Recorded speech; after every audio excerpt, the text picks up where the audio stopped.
তো আমরা স্টার্ট করি, হ্যাঁ। জি স্যার। আমরা আজকে ম্যাক্রো এনভায়রনমেন্টেরই আরেকটা কনসেপ্ট আছে, এটা শিখবো এবং এটার একটা কেস সলিউশন করার চেষ্টা করব। এটা হচ্ছে পোর্টার্স এর diamond model. Porter's competitive advantage of nation.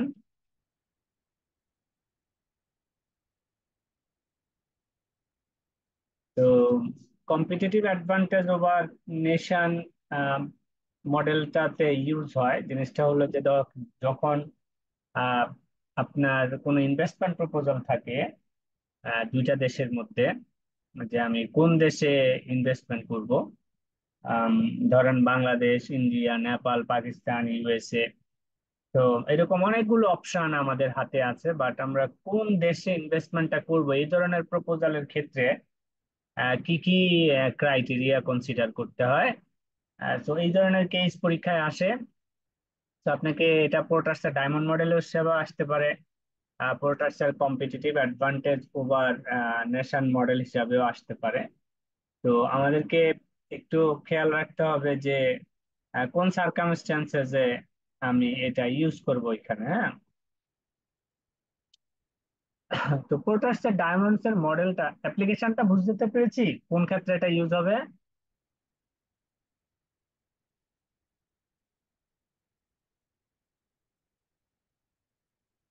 বুঝতে পেরেছেন নাকি?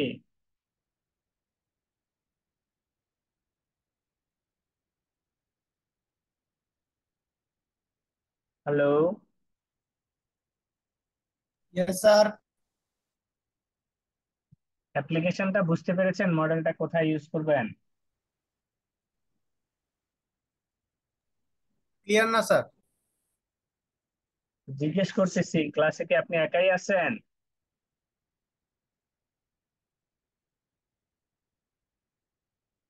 না আর কেউ আছে ক্লাসে? আশি স্যার। স্যার একটা একটু স্যার আরেকবার এই বললে তো ভালো হয়। স্যার আছে 56 জন আছে। মডেলটা আমরা কখন রেসপন্স করতেছেন না তো, আমি কথা বলতেছি, জিজ্ঞেস করতেছি, কেউ যদি রেসপন্স না করেন আমি কি করে বুঝবো বলেন? অনলাইনের ক্লাস, তো রেসপন্স করতে হবে তাই না? বলছি, যখন আমরা কোথাও কোনো ইনভেস্টমেন্ট প্রপোজাল নিয়ে কাজ করি, ইনভেস্টমেন্ট প্রপোজাল গুলো এক একটা এক এক দেশে, আপনি একটা প্রপোজালই অ্যাকসেপ্ট করবেন। ধরেন আপনার কাছে কোনো এক ইনভেস্টমেন্ট প্রপোজাল আসছে ইন্ডিয়াতে, কোনো একটা ইন্ডাস্ট্রি করবেন, নাকি সেই ইন্ডাস্ট্রিটা ভিয়েতনাম করবেন, না কম্বোডিয়া করবেন, না বাংলাদেশে করবেন, না পাকিস্তানে করবেন। তো এই ধরনের ইনভেস্টমেন্ট প্রপোজাল যখন আসে তখন এক দেশ থেকে আরেক দেশে কি কম্পিটিটিভ অ্যাডভান্টেজ পাওয়া যায় এটার উপরে বেসিস করেই তো ডিসিশন নিতে হয়, তাই না? জি স্যার। তো এরকম কান্ট্রি টু কান্ট্রি প্রপোজালে কোন দেশে ইনভেস্টমেন্ট করবেন এই ধরনের সিদ্ধান্তের ক্ষেত্রে এই পোর্টার্সের ডায়মন্ড মডেলের অ্যাপ্লিকেশন ইউজ করতে হয়। এটার জন্য এই মডেলটার নাম হচ্ছে competitive advantage of nation. Nations মানে এক নেশনস দেশ জি স্যার। থেকে আরেক দেশে, এই দেশে ইনভেস্ট না করে আপনি যদি ইন্ডিয়াতে ইনভেস্ট করেন, ইন্ডিয়াতে ইনভেস্ট না করে আপনি পাকিস্তানে করেন, তাহলে ইন্ডিয়া থেকে যে পাকিস্তানে গেলেন, মানে কি কম্পিটিটিভ অ্যাডভান্টেজটা আপনি পাবেন। তো এই ধরনের ইনভেস্টমেন্ট প্রপোজালের ক্ষেত্রে আমরা এই মডেলটা ইউজ করে থাকি, এটাকে বলে পোর্টার্সের ডায়মন্ড মডেল বা competitive advantage of Nations. Sir এটা তো স্যার আমার দেশের সাথে কম্পেয়ার করবো না। এটা হচ্ছে আরেক দেশ, তো আরেক দেশ। শুধু আপনার দেশ না, মানে আপনার হাতে জয় যে কয়টা দেশে ইনভেস্টমেন্ট প্রপোজাল আছে, বাংলাদেশ নাও থাকতে পারে। বুঝতে আপনার পারছি। কাছে থাকতে পারে ইন্ডিয়া, পাকিস্তান, ভিয়েতনাম, আপনার কাছে থাকতে পারে ইউএসএ, জার্মানি, পোল্যান্ড, আপনার কাছে থাকতে পারে জাপান, কোরিয়া, সুইজারল্যান্ড। তো এক দেশে ইনভেস্ট না করে আরেক দেশে আপনি কেন ইনভেস্ট করবেন? এই এ ধরনের মানে এটা কি স্যার এমএনসি কোম্পানিগুলোর ক্ষেত্রে বেশ বেশ ইফেক্টিভ এই ধরনের যে সিদ্ধান্তটা? কোনো কোম্পানির জন্যই ডিপেন্ডস হচ্ছে যে আপনার সামনে প্রপোজালটা কি আছে। এটা এমএনসি বলে কোনো শব্দ নাই, মানে আপনি একটা ইনভেস্টমেন্ট প্রপোজাল, এটা আপনার জন্য হইতে পারে, আপনার কোম্পানিও খুলতে পারে, যে আপনার একটা এক্সিস্টিং প্রোডাক্ট লাইন, এইটা আপনি ভিয়েতনামে নিবেন, নাকি আপনি আহ সিঙ্গাপুরে নিবেন।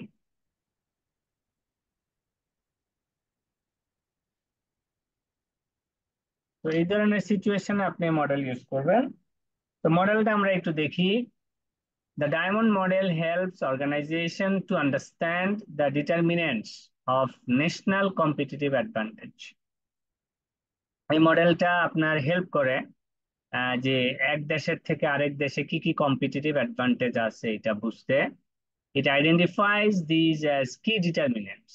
এগুলো হচ্ছে কি পয়েন্ট ডিসিশনের জন্য। এক নাম্বার হচ্ছে firm strategy, structure, rivalry, demand conditions, related supporting industries, and factor conditions. তো 1 2 3 4 5 6টা factor. Management developing strategy in global environment needs to understand the competitive advantage they have over firms from other countries. Porters, the competitive advantage of nations, seek to isolate the national attributes that foster competitive advantage in an industry. Porter identifies determinants of national competitive advantage which are outlined in the following diagram. এই যে পয়েন্টগুলো বললো, এই পয়েন্টগুলো এরকম একটা diagram দিয়ে বুঝাইতে হয়। প্রথম হচ্ছে, দেখতে পাচ্ছেন তো না? জি স্যার। জি স্যার। জি স্যার, দেখা যাচ্ছে। প্রথম পয়েন্টটা হচ্ছে firm strategy, structure and rivalry. যে আপনার ফার্মার স্ট্র্যাটেজি কি, আপনার ফার্মার স্ট্রাকচার কি, এবং আপনার ফার্মার কম্পিটিটর কারা। লেফট সাইডে যদি দেখেন factor condition, right side demand condition, আর নিচে বটমে হচ্ছে রিলেটেড এবং সাপোর্টিং ইন্ডাস্ট্রি। হ্যাঁ, সো ফার্ম স্ট্র্যাটেজি, স্ট্রাকচার, এখানে আপনার কি কি ফ্যাক্টর আপনি কনসিডার করবেন, তার মিনিং কি। তাহলে প্রথমে যদি আমরা দেখি role of factor condition. Factor condition কি কি? ফ্যাক্টর কন্ডিশনের ভিতরে এক নম্বরে হচ্ছে human resource skill, physical resources, knowledge, infrastructure. তো হিউম্যান রিসোর্স স্কিল বলতে আমরা বুঝি যে আপনি যে ইন্ডাস্ট্রি ন্যাচারাল বিজনেস করতে চাচ্ছেন সেই industry related knowledge base resource কে কে আছে বা কি কি আছে এটা বুঝা। Physical resources like mining, land, climate, location, sea, river, এই ধরনের ফিজিক্যাল রিসোর্সেস কি কি আছে। হ্যাঁ, ধরেন আমাদের গ্যাস আছে, হ্যাঁ, আমাদের বিভিন্ন ধরনের মাইনিং আছে, আমাদের এই যে ল্যান্ডের স্কারসিটি আছে, আমাদের ধরেন সিপোর্ট আছে অনেক, ক্লাইমেট কন্ডিশনস গুড, 6 6টা সিজন আছে আমাদের। নলেজ, নলেজ মানে হচ্ছে টেকনিক্যাল নো হাউ। আপনি যেই সেগমেন্টের ইন্ডাস্ট্রি করতে চান সেই সেগমেন্টে আপনার টেকনিক্যাল নো হাউটা কিরকম, মানে ওই টেকনোলজি চালানোর মতো, অ্যাডপ্ট করার মতো, ইউজ করার মতো ক্যাপাসিটি আমাদের আছে কিনা। হ্যাঁ, জি স্যার, আমাদের তারপর হচ্ছে লোকজন আছে। হ্যাঁ বলেন। স্যার শেয়ার করলাম যে আমাদের এরকম সাপোর্টিভ বা যেখানে যাবো সেখানে লোকজন আছে কিনা, রাইট। Supportive type. তারপরে হচ্ছে ইনফ্রাস্ট্রাকচার। ইনফ্রাস্ট্রাকচার বলতে রোড, বিল্ডিং, কনস্ট্রাকশন, হাউজিং, এই ধরনের সাপোর্ট আছে কিনা। তো এরকম ফ্যাক্টর কন্ডিশনের ভিতরে বেসিক ফ্যাক্টরসও থাকতে পারে, আবার অ্যাডভান্স ফ্যাক্টরও থাকতে পারে। The basic factor includes natural resources, climate, semi-skilled, unskilled labor. Basic factors are inherited, or at best their creation involves little investment. যেমন ধরেন আপনি যদি কোনো একটা কোম্পানি খুলতে চান যেটা ধরেন ডিজেল ডিপেন্ডেন্সি অনেক বেশি বা ওয়েল অনেক বেশি, তাহলে নিশ্চয়ই মিডল ইস্ট খুব ভালো জায়গা, তাই না?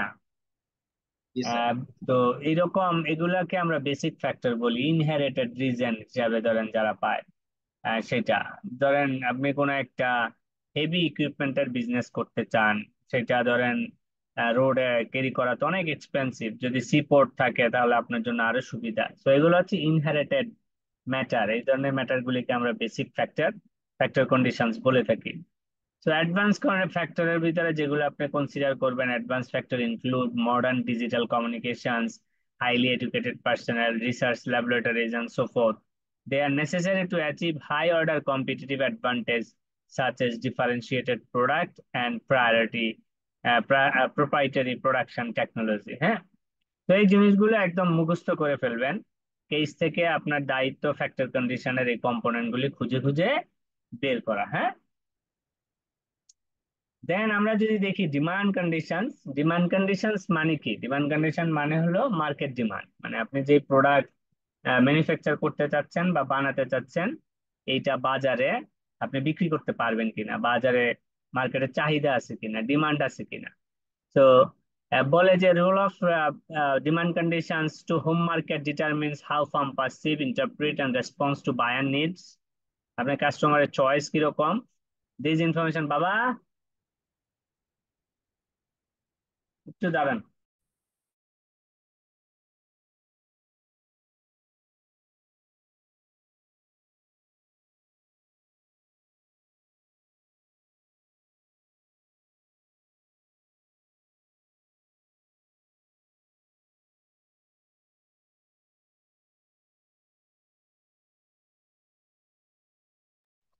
তো ধরেন ডিমান্ড কন্ডিশনস এরকম, কাস্টমারের চয়েস টেস্ট রেখে হোম মার্কেট কিরকম। This information puts pressure on firm to innovate and provides launch pad for global ambition. তখন আপনি কাস্টমারের ইয়ে হলে আপনার ইনোভেশন এবং প্রোডাক্ট কোয়ালিটি ইমপ্রুভ করবে।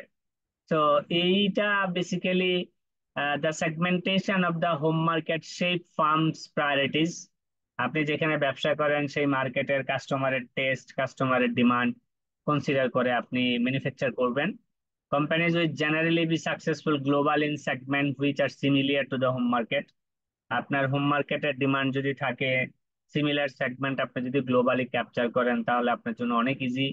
Sophisticated and demanding buyer set standards, হ্যাঁ, anticipatory buyer needs and the rate of growth, industry growth, market growth কতটুকু হবে, এবং সেটা ধরতে হলে আপনার কি কি টেকনোলজিক্যাল অ্যাডপশনস লাগবে। These are very important. হ্যাঁ, early saturations of the home market will encourage export। যদি এই ধরনের বিষয় থাকে হোম মার্কেট, তাহলে এক্সপোর্ট মার্কেটকে ফোকাস করতে হবে। রিলেটেড এবং supporting industries, related and supporting industries মানে হচ্ছে যে ধরেন আপনি যেই কোম্পানিটা করতে চাচ্ছেন সেই কোম্পানির ব্যাকওয়ার্ড এবং ফরওয়ার্ড লিঙ্কেজে সাপোর্ট দেওয়ার মতো আপনার ধরেন যথেষ্ট ইয়ে আছে কিনা। যেমন ধরেন আম, আপনি যদি ইম্পোর্টেড কোনো র মেটেরিয়াল প্রয়োজন, এই ধরনের কোনো ইন্ডাস্ট্রি করতে চান এবং সেটা যদি বিগ স্কেলের হয়, তাহলে সিপোর্ট ভালো না থাকলে আপনার ধরেন ভালো হবে না। তারপরে আপনি ওই প্রোডাক্টটা ফ্যাক্টরিতে নিয়ে আসছেন, র মেটেরিয়াল ম্যানুফ্যাকচার করে, আবার এটা ডিস্ট্রিবিউশনের জন্য রোড, ট্রান্সপোর্ট ফ্যাসিলিটি, গভর্নমেন্টের রুলস রেগুলেশন, এগুলো যদি প্রপারলি সাপোর্টিভ না হয়, তাহলে তার ব্যবসা হবে না। হবে কি? তো সবসময় মনে রাখবেন যে রিলেটেড এবং সাপোর্টিং ইন্ডাস্ট্রি যদি গ্রো আপ না করে, যেমন ধরেন আপনি কোনো একটা ফ্যাক্টরি করলেন, এইটার সাপোর্ট দেওয়ার জন্য ধরেন মেনটেনেন্স ইন্ডাস্ট্রি নাই, তো এখন আপনি কি করবেন? মেনটেনেন্স করতে গিয়ে আবার সিঙ্গাপুর নিয়ে যাবেন? তো ওই ধরনের ইন্ডাস্ট্রি কোনো কালই এখানে গ্রো করবে না।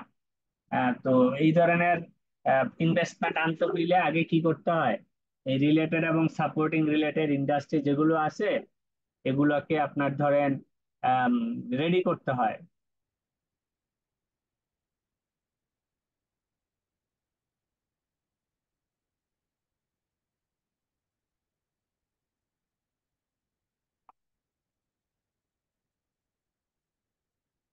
বুঝতে পেরেছেন? জি স্যার। তারপরে হলো আপনার আহ, এই যে স্ট্র্যাটেজি, স্ট্রাকচার, রাইভেলরি, এগুলো হচ্ছে when industry face difficult times it can either innovate within the industry to sustain competitive positions. Domestic rivalry, আমরা ডোমেস্টিক রাইভেলরি কিভাবে হয়, পোর্টার্সের ফাইভ ফোর্সেস মডেল আছে, ওইখানে যখন যাব তখন আরো ডিটেলস বুঝতে পারবো। With little domestic rivalry, farms are happy to rely on the home market. Tough domestic rivals teach a farm about competitive success. Each rival can try different strategic approach। হ্যাঁ, তো আমাদের জব হচ্ছে এই যে চারটা component শিখলাম পোর্টার্সের diamond ফ্যাক্টরের, এই চারটা কম্পোনেন্টস কে মাথায় রেখে আমাদের কেস ইনফরমেশন থাকে, সেই কেস ইনফরমেশনটা আমাদেরকে সলভ করতে হবে। তো আমি গত ক্লাসে কেস পড়ছিলেন কে যেন? তাহলে আমাদের পোর্টার্স ডায়মন্ড মডেল যেটা, বা competitive advantage over nation model যেটা, সেটাতে চারটা কম্পোনেন্ট।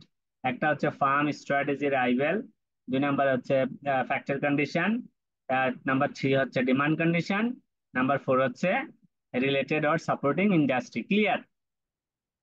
তো এই চারটা সেগমেন্টে যে ইনফরমেশন গুলো আমরা দেখলাম, এগুলো কাজ হচ্ছে কেসটা পড়ে আমাদেরকে এক্সট্রাক্ট করা, করে আমাদের কেস লেখা। তো আমি একটা কেস শেয়ার দিচ্ছি। একজন ভলান্টিয়ার আসেন যে কেসটা পড়বেন, ডিসকাশন করবেন, পয়েন্ট আইডেন্টিফাই করবেন, তারপরে আমি আপনাদের হেল্প করব। দেখতে পাচ্ছেন? Yes sir. হ্যাঁ। গত ক্লাসে কে পড়ছিলেন? আজকে কে ভলান্টিয়ার করবেন বলেন?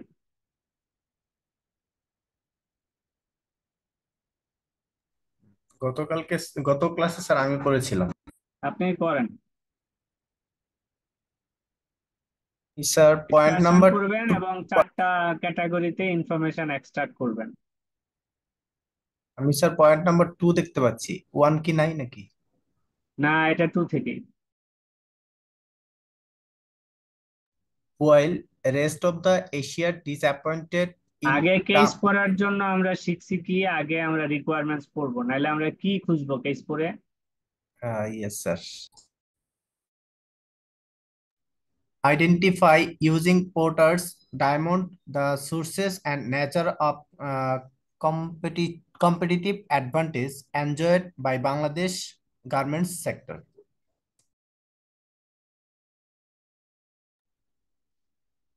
Second question, based on your analysis, recommend a strategy for garment sector of Bangladesh to continue the growth achieved and moving towards the top garments industry in the world.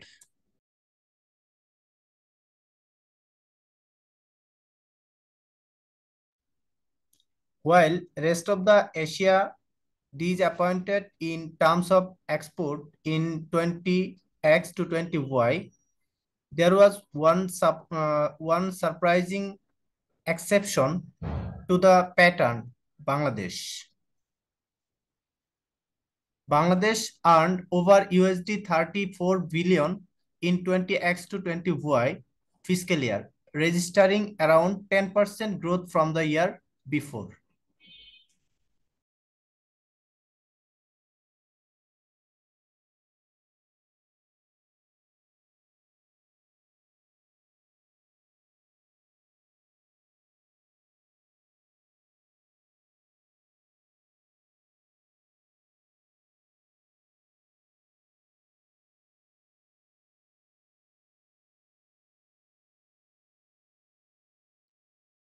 কি সমস্যা?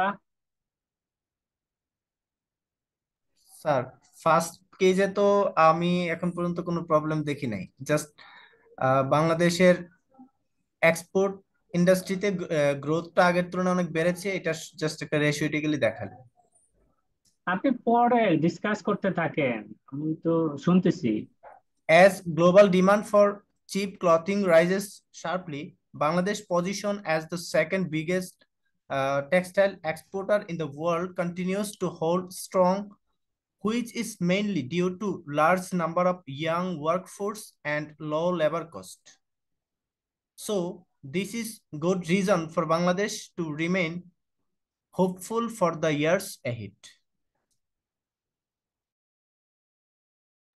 Yet, Bangladesh has many challenges onward. The road ahead is not completely clear for the industry, with the EU being a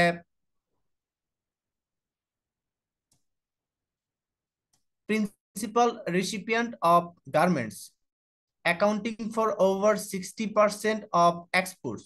There is the continued shutdown of European economies to consider.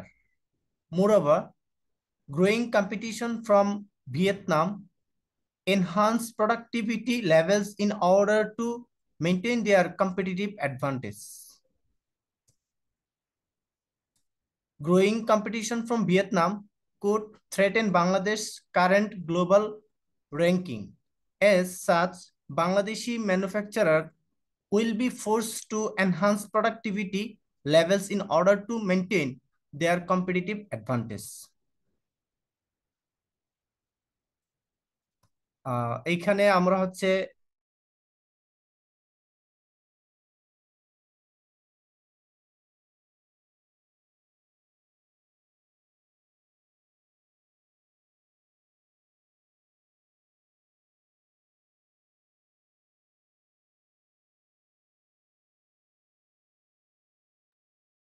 এরা competitive এবং থ্রেটেনের ইস্যুগুলা rise করছে, challenges গুলা।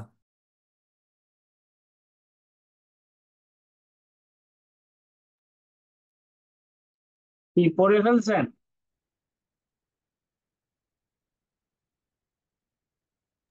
না sir, আরেকটা প্যারা বাকি আছে। তো বাকিরা বসে আছেন কেন? ডিসকাস করেন, এটা বলতে হবে তো কোন পয়েন্টে কি পাইলেন আপনারা।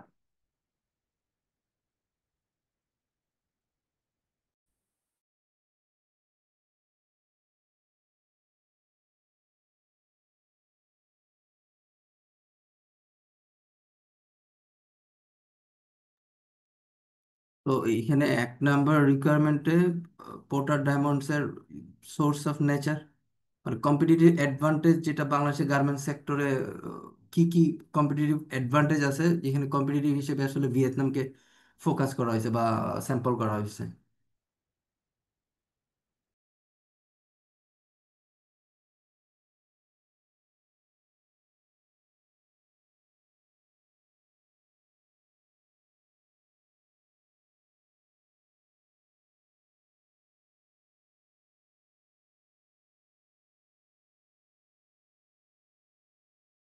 এখানে সরি স্যার, আমি কথা বলে যাচ্ছি, বুঝতেছি না ঠিক না ভুল। বলেন।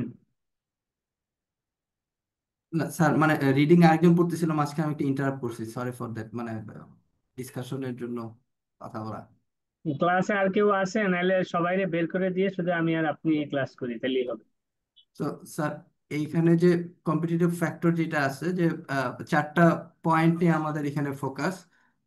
পোর্টাস ডায়মন্ডের 4টা পয়েন্ট হচ্ছে ফার্ম স্ট্র্যাটেজি, একটা ফ্যাক্টর কন্ডিশন, ডিমান্ড কন্ডিশন, আর রিলেটেড সাপোর্টিং ইন্ডাস্ট্রিজ। তো 4টা পয়েন্ট নিয়ে স্যার একটু আগে আপনি একটা ফোকাস দিচ্ছেন যে রোল অফ ফ্যাক্টর কন্ডিশন, বা এর বেসিক ফ্যাক্টরটা কি আর অ্যাডভান্স ফ্যাক্টরস গুলো কি। আচ্ছা, আপনি লিখেন কি কি পাইলেন 4টা ক্যাটাগরিতে।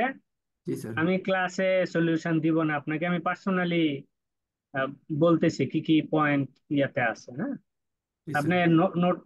নোট করেন। Okay sir. এটা সলিউশন ক্লাসে দিব না, যেহেতু কেউ পার্টিসিপেট করছে না। আমি কে আসছে রে?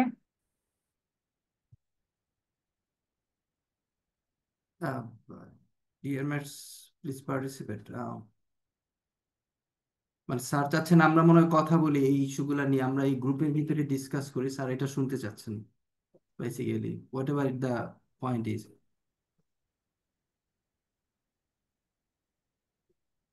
আচ্ছা, তাহলে আমরা সরি স্যার, এখন আমরা হচ্ছে গিয়ে সিপিটি যে so, এটা এটা ফার্স্ট পয়েন্টের পরে, তো ভাইয়া যেটা সিপিতে মানে প্রবলেম। লাস্টের প্যারাটা আছে এখানে, in view of this Bangladesh government. আমি একটু এটা পুরোটা শেষ করি, ভাইয়া যেখান থেকে শেষ হ্যাঁ, করছিলেন। হ্যাঁ, সো আমি একটু ইন লেটে ভিউ, জয়েন করেছি তো শুনতে পারিনি আসলে প্রথম থেকে ডিসকাশনটা। এখন থেকে কন্টিনিউ করি। ওকে আপনি ওকে, আগান। ইন ভিউ অফ দিস, হ্যাঁ, ঠিক আছে। in view of this, Bangladesh government has engaged Impact Economy Bangladesh, a leading Bangladeshi advisory firm, to suggest appropriate competitive strategy for Bangladesh garment sector to compare successfully in the global market to continue the growth, moving towards the largest textiles exporting country in the world. So, last point যেটা যে you are a manager in the advisory service. So that's the point. যে এই যে last paragraph, যে in view of this, Bangladesh government has engaged Impact Economy Bangladesh, a leading Bangladeshi advisory firm, suggest করা হয়েছে appropriate competitive strategy তো দেওয়ার জন্য, যেটা হচ্ছে সাজেস্ট করার জন্য, যেটা Bangladesh garments sector to compare successfully in the global market. So global মার্কেটে যেন Bangladesh garments sector successful competitive একটা ইয়ে পাইছে। কম্পিটিটিভ জায়গা পৌঁছতে পারে, এই জন্য একটা অ্যাডভাইজারি ফার্ম ইয়ে করছে। এবং উই আর প্রপোজ, এখানে কোশ্চেন এই জায়গা পয়েন্ট, যে you are a manager in the advisory service department of impact economy Bangladesh, you had a meeting yesterday with managing director on this engagement he has discussed in details porters the competitive advantage of nation, মানে the porters competitive advantage of nation, যেটা sir একটু আগে আমাদেরকে পড়াইলেন, concept where porter identifies determinants of national competitive advantage which he referred as the diamond factors. So আমাদের যে chapter একটু আগের পয়েন্টটা, চারটা পয়েন্ট ডায়মন্ড ফ্যাক্টরস এর, the managing director has asked you to, এখন কোশ্চেন আমরা একটু আগে আবার পড়ছিলাম শুরুতেই যে পোর্টাস ডায়মন্ডের সোর্স এবং নেচারটা দিয়ে অ্যাডভান্টেজ কিভাবে বাংলাদেশের কম্পিটিটিভ অ্যাডভান্টেজের স্টেজে নেওয়া যায় সেইটা আমরা প্রপোজ করা, আর বেসড অন আমাদের সেই অ্যানালাইসিসের উপরে একটা স্ট্র্যাটেজি গার্মেন্টস সেক্টর সাথে এক্সপোজ করা। That's the two point. So let's talk about the Porter's এর যে ইস্যুগুলো আছে আর কি। ভাইয়া প্লিজ আপনারা পার্টিসিপেট করেন যেন আমরা আসলে একটা পয়েন্টে আসতে পারবো। Identify using porters diamond this. So এইখানে যে পোর্টার ডায়মন্ডস এর চারটা পয়েন্ট আছে, একটু মনে করি স্যার, এই হচ্ছে একটা হচ্ছে রোল কন্ডিশন, ফ্যাক্টর কন্ডিশন একটা পয়েন্ট আছে। তো ফ্যাক্টর কন্ডিশনে হিউম্যান রিসোর্সেস কি কয়েকটা ফ্যাক্টর, কি কি ফ্যাক্টর আছে যেটা পোর্টার ডায়মন্ডস এর একটা পয়েন্টে ইম্প্যাক্ট করে, যেটা একটা যে ফ্যাক্টর কন্ডিশন, যে ফ্যাক্টর কন্ডিশনের ভিতরে আছে হচ্ছে গিয়ে যে হিউম্যান রিসোর্স স্কিলস, মানে হিউম্যান রিসোর্স স্কিলস এর ভিতরে ইনভলভ থাকতে পারে আম, যেটা আমাদের একটু আগে এখানে একটা পয়েন্ট আসছে ফার্স্ট পয়েন্টে, যে আমাদের এখানে as global demand for cheap clothing rises sharply, Bangladesh's position as the second biggest textile export in the world condition to hold strong, which is the mainly due to large number of young workforce and low labor cost. Second প্যারাতে, হ্যাঁ এটা ভাইয়া একটা দেখতে কারণ। পাচ্ছেন? হ্যাঁ। হ্যাঁ, so লো ওই যে লেবার কস্ট। আমাদের আচ্ছা ওই যে পোর্টার যেটা রোলে যেটা বলা হয়েছিল যে ফ্যাক্টর কন্ডিশনে প্রথম যে হিউম্যান রিসোর্সের যে একটা পয়েন্ট আছে, সেই পয়েন্টটা আসলে আমাদের এই জায়গা কভার করে।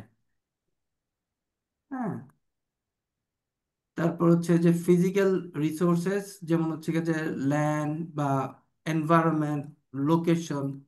সো বাংলাদেশ গ্লোবালি একটা মানে ওয়েল কানেক্টেড লোকেশন আছে, যেটা এনভায়রনমেন্ট, যেটা আসলে ভিয়েতনাম বা ইন্ডিয়া বা চায়না ওই কম্পিটিশনে আমরা আসলে একটা একটা গ্লোবাল একটা পয়েন্টে আছি, যেখান থেকে আমরা ইউরোপিয়ান ইউনিয়ন সেক্টরের সাথে আমাদের আসলে কি বলে যে ট্রান্সপোর্টেশন, শিপমেন্ট, ওই ফ্যাসিলিটিসটা আমাদের এখানে আছে, যেটা আসলে ইয়েট টু বি ডেভেলপড, মানে এখনো যে আসলে প্রপারলি ডেভেলপ না। সো ভাই আমি আসলে একটা কথা বলছি, আপনারা একটু মাইক অন বলেন রাখতে আসলে। বলছে, মাইক অন।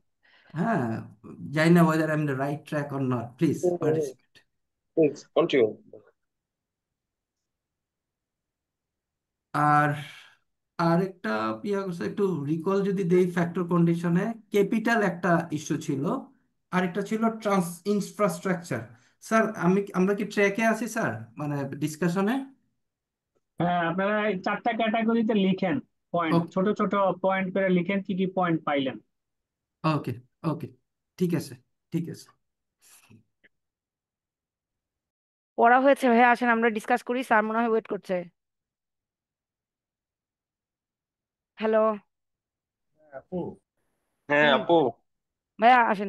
এখানে প্রথমে বলছে identify using পোর্টার্স diamond the source of nature of competitive nature, nature থেকে যে সোর্স অফ নেচার থেকে যে কম্পিটিটিভ অ্যাডভান্টেজটা এনজয় করতেছে বাংলাদেশ, সেটা এখানে তো যেটা দেখতেছি পড়ে যে আমাদের মেইনলি ফোকাস লেবারের দিকে, কিন্তু এখানে ফ্যাক্টর কন্ডিশন আছে।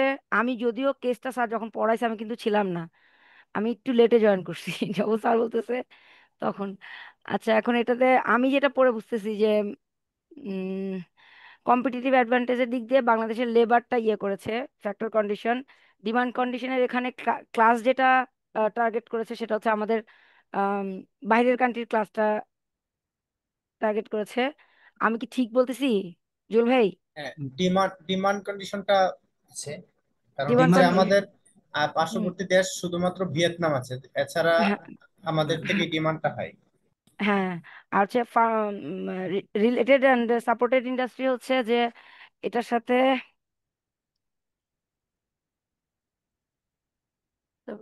ফ্যাসিলিটি আচ্ছা, ক্লাস্টার অনুযায়ী আরো কিছু রিলেটেড হয়, যে ওই রকম কি বুঝাইছে দিউ ভাই, কবির ভাই কিছু?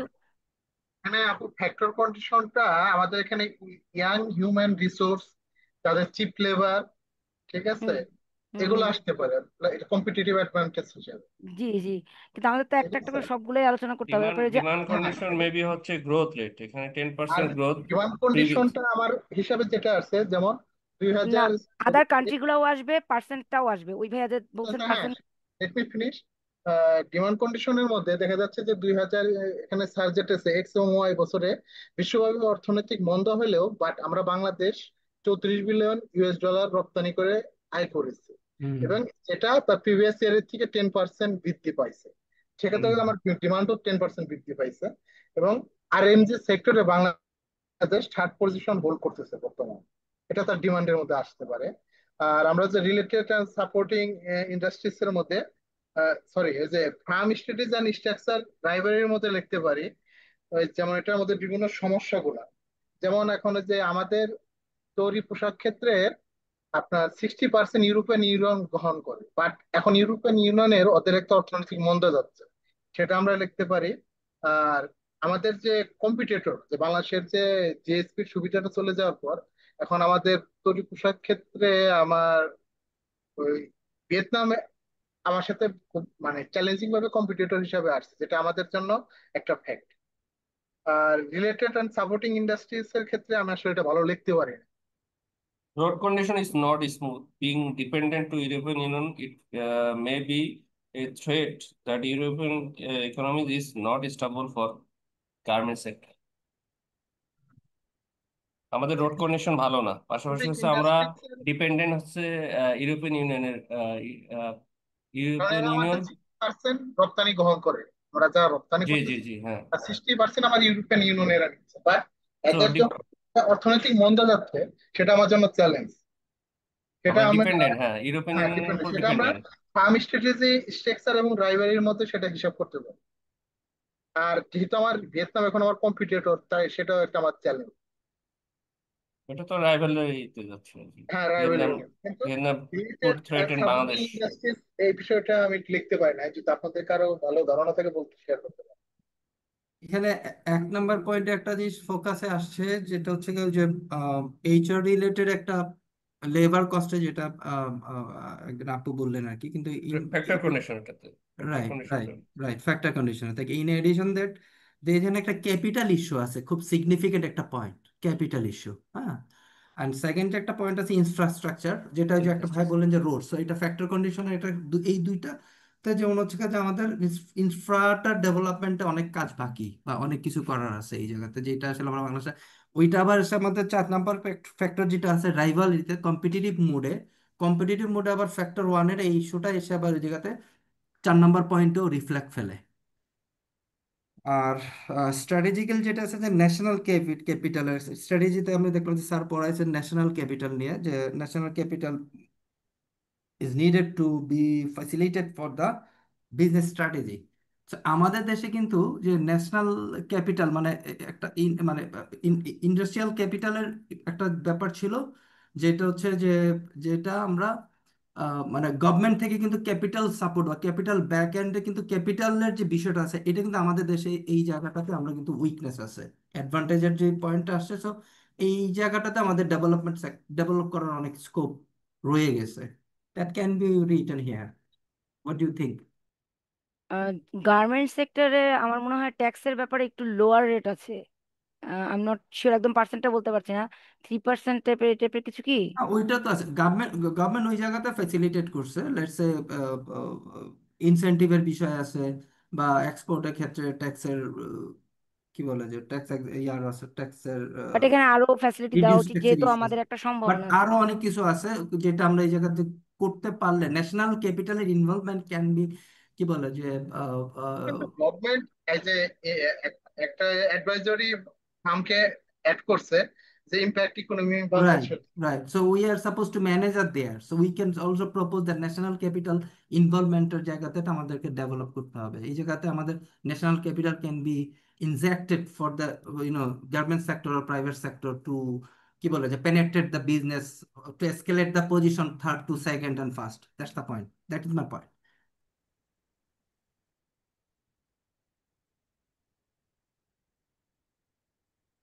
So এটা তো ফার্স্টটা ইয়ে করা হলো, আচ্ছা what do you সেকেন্ডটাতে think?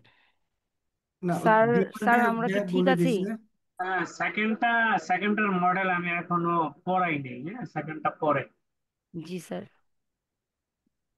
আচ্ছা, এবার আর আমরা দেখি আমরা কি চিন্তা করলাম আর অ্যান্সারে কি আছে। হ্যাঁ,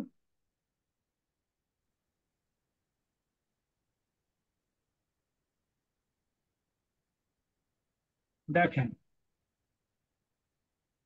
একজন পড়েন, পরে একটু ডিসকাস করেন। আপনারা অনেক ভালো ভালো পয়েন্ট ধরতে পারছেন। তো আমি আপনাদের মধ্যেই নিয়ে যাচ্ছি কিভাবে আপনারা চিন্তা করেন, কিভাবে লিখবেন।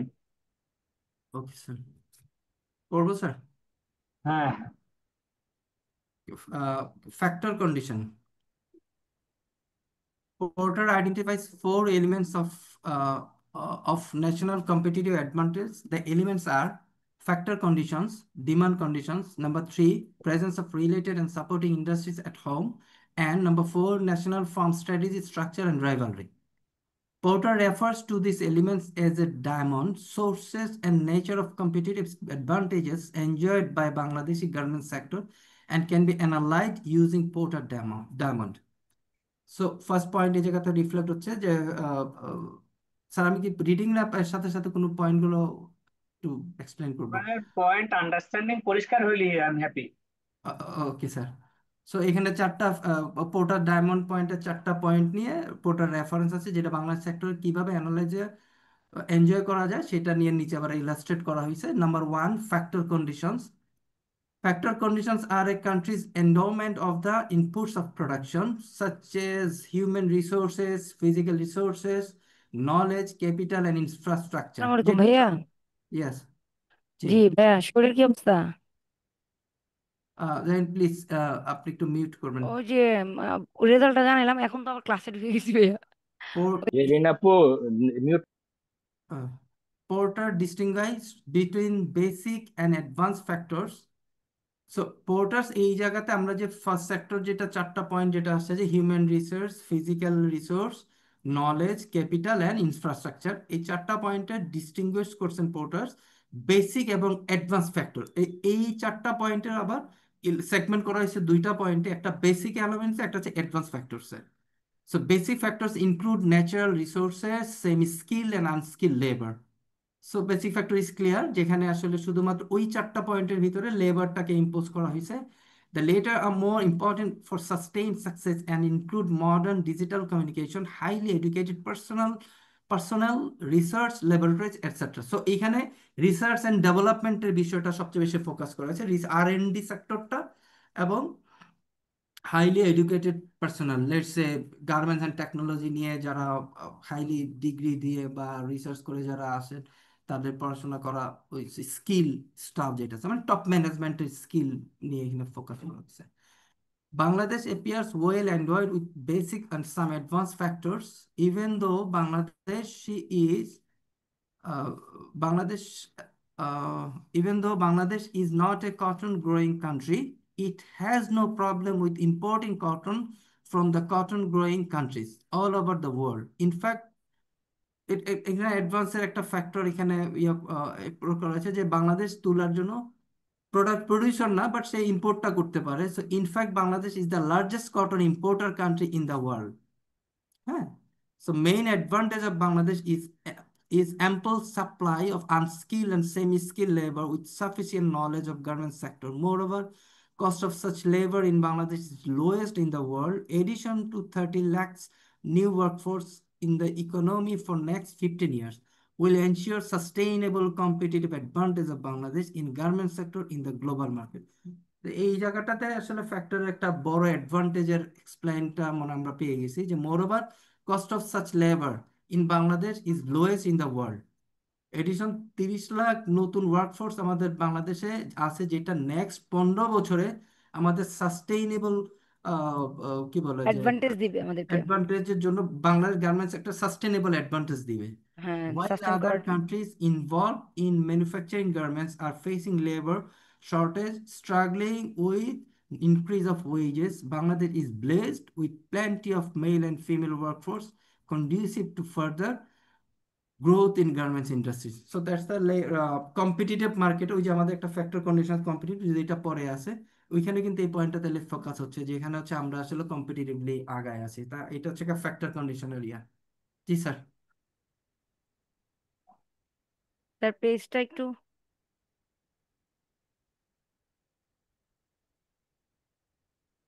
আমার ইয়াতে কোনো কি কোনো গ্যাপ আছে বা আপনাদের কোনো yeah dear mates you can say you know. ঠিক আছে ভাইয়া, আমার মনে হয় স্যার জানি ভালো। স্যার তো স্যার আহ, চুপ করে থাকে, আমাদেরকে বিপদের মধ্যে ফেলে। হ্যাঁ, বাংলাদেশ পজিশন স্যার স্কোপ দিচ্ছেন, আমরা কথা বলি এখান থেকে, স্যার আসলে পিক করতেছেন, thank you sir. Bangladesh position on advance factor is not fully advantageous yet. So এই যে জায়গাটার point, Bangladesh is improving first of digital communication. তো ডিজিটালে আমরা আসলে লাস্ট কাপল অফ ইয়ার্স অনেক ডেভেলপ করছি। The country has shortage of educated human resource like merchandiser, quality inspectors and many such skill resources from the countries are working garment sector in Bangladesh. So এই জায়গাটাতে আমি আসলে একটু disagree কিছুটা করি। আমিও ডিসএগ্রি, কারণ হচ্ছে কারণ আমাদের হচ্ছে পিপল গিয়ে যে এত এডুকেটেডও না, এত স্কিলডও না। না না, আছে আছে আমাদের সেমি দেশে। স্কিল। এখন এইটার জন্য বিজিএমই অলরেডি একটা ইউনিভার্সিটি করছে, সেখানে মার্চেন্ডাইজার এবং হ্যাঁ, উত্তরায় যেটা করেছে। সো ওইখানে বিভিন্ন মার্চেন্ডাইজার এবং ইন্সপেক্টর বা আপনার ট্রেনিং কিউসি নিচ্ছে দুই ডিরেক্টর বা অনেক বছরের কিছু, অনেক স্কিল বের হয়ে আসছে। সো এই জায়গাটাতে যেটা আমাদের আসলে আমি যে আসলে ব্যক্তিগতভাবে যে কারণে পোস্ট করতে পারি যে it can be more developed আরো কিছু ইন্ডাস্ট্রি এই অ্যাড জায়গা, হওয়া প্রয়োজন। এডুকেশন সেক্টর এই জায়গাতে, একাডেমিক এই জায়গাতে আমরা প্রপোজ করতে পারি যে ডেভেলপ করা দরকার। হ্যাঁ, সার্জিক্যাল লিখছে যে Bangladesh is improving fast of digital communication but shortage of educated human resource. তো ওই জায়গাটাতে, হ্যাঁ, এই জায়গাটাতে আমাদের আরো ঘাটতি আছে, বিকজ একটা ইনস্টিটিউট শুধুমাত্র আছে বিজিএমই, আর ঢাকা ইউনিভার্সিটি টেক্সটাইল ইঞ্জিনিয়ারিং, এটা আরো আরো বিভিন্নভাবে এটা গ্রুপটা করা যেতে পারে। সো নেক্সট সেকেন্ড পয়েন্ট হচ্ছে demand conditions. The home market determines how firms perceives, interpret and respond to buyers needs. This information puts pressure on firms to innovate and provides a launch pad for global ambitions. Entrepreneurs of Bangladesh always respond to customers' needs on a priority basis. হ্যাঁ, so এই জায়গাতে ডিমান্ডের যে বিষয়টা আছে, entrepreneur Bangladesh always respond to customers needs on hello. Priority. তো careful marketing has made this response successful and Bangladesh has an enviable reputation, quality, innovation, reliability, and customers focus in the world market. The success that has been achieved to date has meant that Bangladesh has the necessary economic of scale to be able to successfully compete globally. And now Bangladesh is positioned second largest textile exporter in the world, and many of the large buyers and garments importing countries are confident Bangladesh is moving towards the position of the largest garment exporter in the world.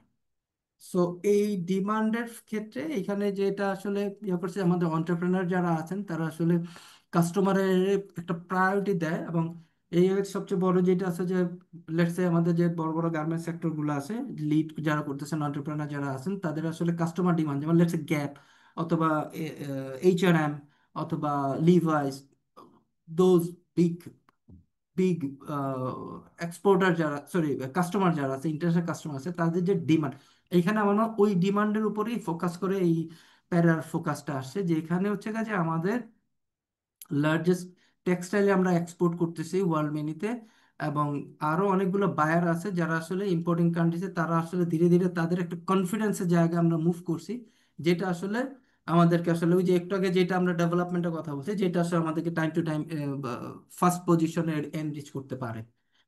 হ্যাঁ, so এইটার একটা advantage, এই একটা বড় advantage আমাদের, যেটা আমরা আসলে সেকেন্ড আছে সেটা ফার্স্ট বা লার্জেস্ট এক্সপোর্টার কান্ট্রি হিসেবে ওয়ার্ল্ডে লিড করতে পারি। তাই এই ডিমান্ডটাকে যদি আমরা ক্যাটার করতে পারি। Any point please, dear mates friends, sir?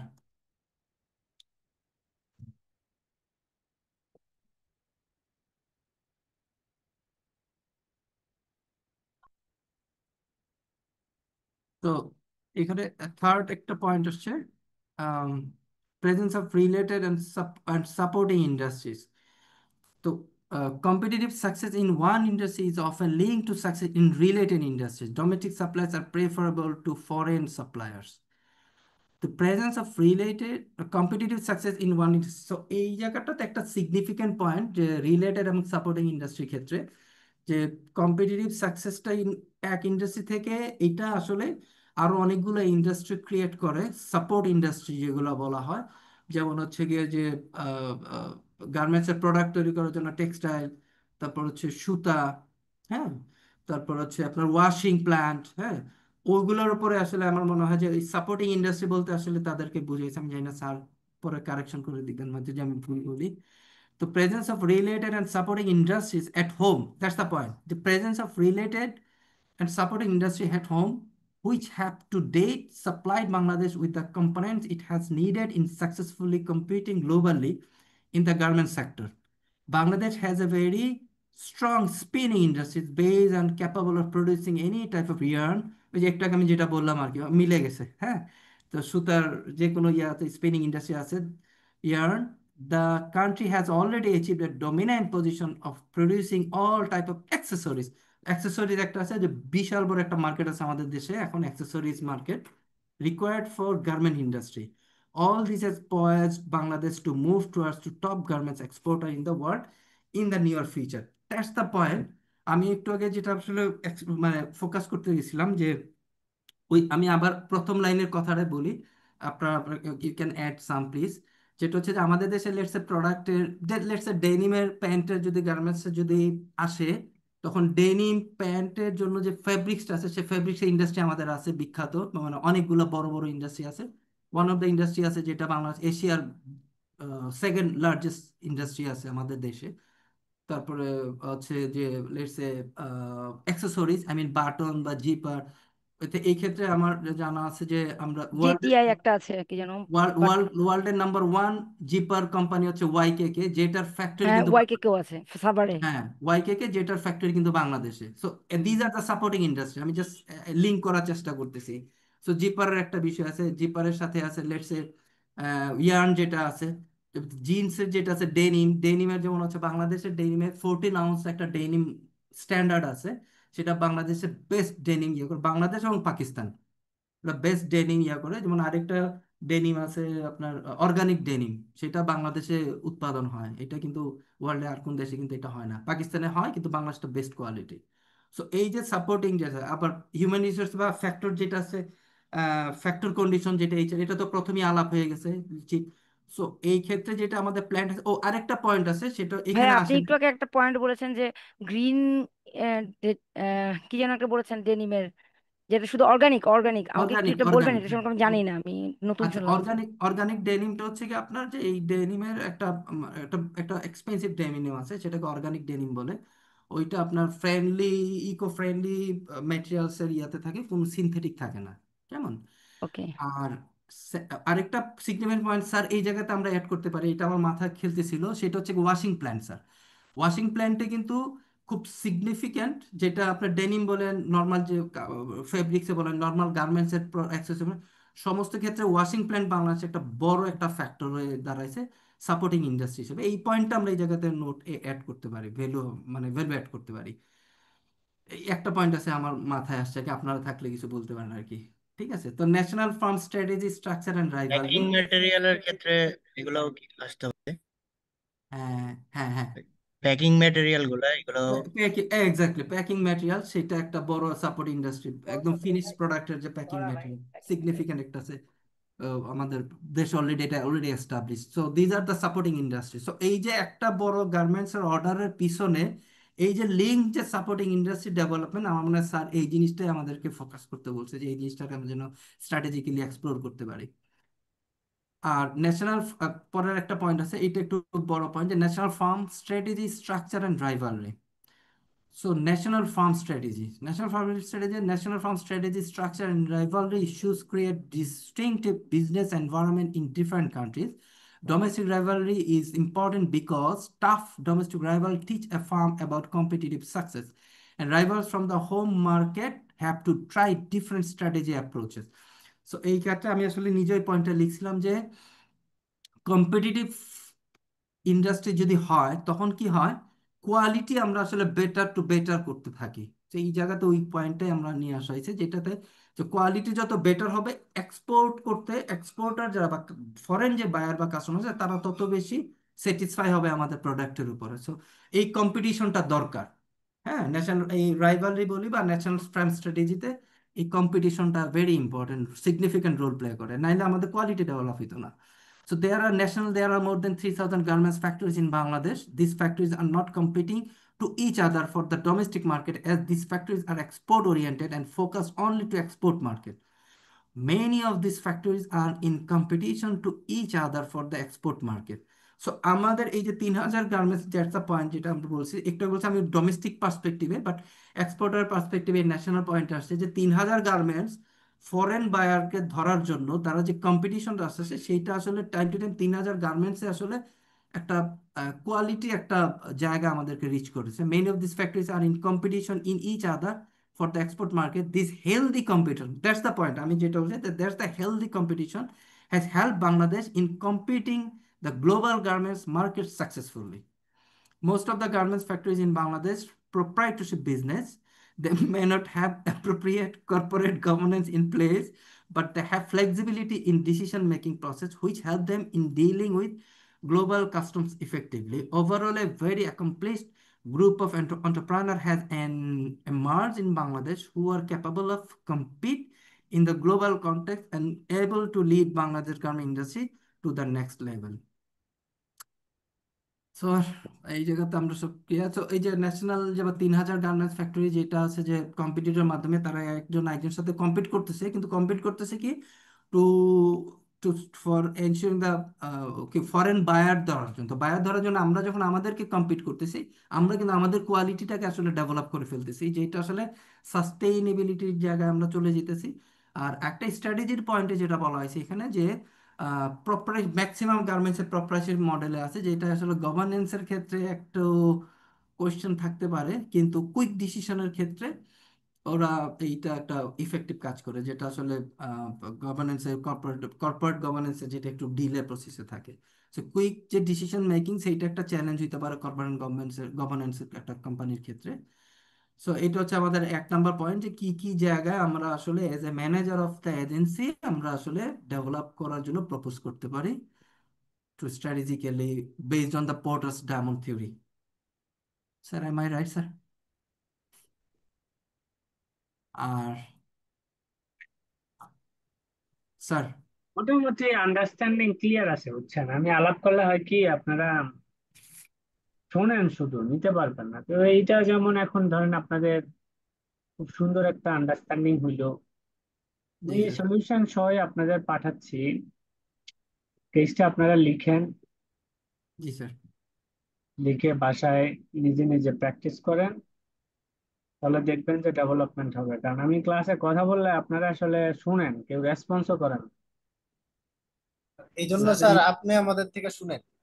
এইটা এইটা এমন একটা সাবজেক্ট স্যার, আসলে ক্রস ডিসকাশন হইলে জিনিসটা আর একটু, মানে একটু না, এটাই ক্রস ডিসকাশনটাই আসলে মনে হচ্ছে যে মূল ইয়ে আর কি, ডেভেলপমেন্ট করার স্কোপ থাকে। বাই দ্য ওয়ে স্যার, আমরা যেটা আন্ডারস্ট্যান্ডিংটা যেটা হয়েছে স্যার, এইটা ক্ষেত্রে স্যার আপনার কোনো অবজারভেশন আছে স্যার, যে আমরা যেটা না এখন? না, আমি আপনারা ট্র্যাকে থাকলে আমি আর কিছু বলি না, বুঝছেন? ট্র্যাকে না থাকলে আমি তখন টেনে ধরি। স্যার তাহলে তার we are in most track sir. Important হচ্ছে যে ধরেন কনসেপ্টটা বুঝতে পারতেছেন, এটা হচ্ছে সবচেয়ে পজিটিভ দিক। ওকে। কনসেপ্টটা বোঝাটা ইম্পর্টেন্ট, বুঝছেন? কনসেপ্ট যদি না বুঝেন তখন এটা একটা বড় ঝামেলা। ওকে। কনসেপ্ট বুঝলে আপনি বাসায় নিজে নিজে যখন লিখবেন জি তখন স্যার। দেখবেন এমনি আস্তে আস্তে আপনার আন্ডারস্ট্যান্ডিং পরিষ্কার হয়ে যাবে। ওকে স্যার, বুঝতে পারছি। তার মানে এই সলিউশনটাই আমরা বারবার প্র্যাকটিস করব। আমি এই জন্য প্রত্যেকটা মডেলের একটা করে কেস দিচ্ছি, কারণ এত ক্লাস তো সম্ভব না। আর ধরেন বই তো অনেক বড়, এটাকে যদি আপনাদের আমি শর্টকাট মোডে না ধরাই দিই তাহলে আপনারা হারা যাবে।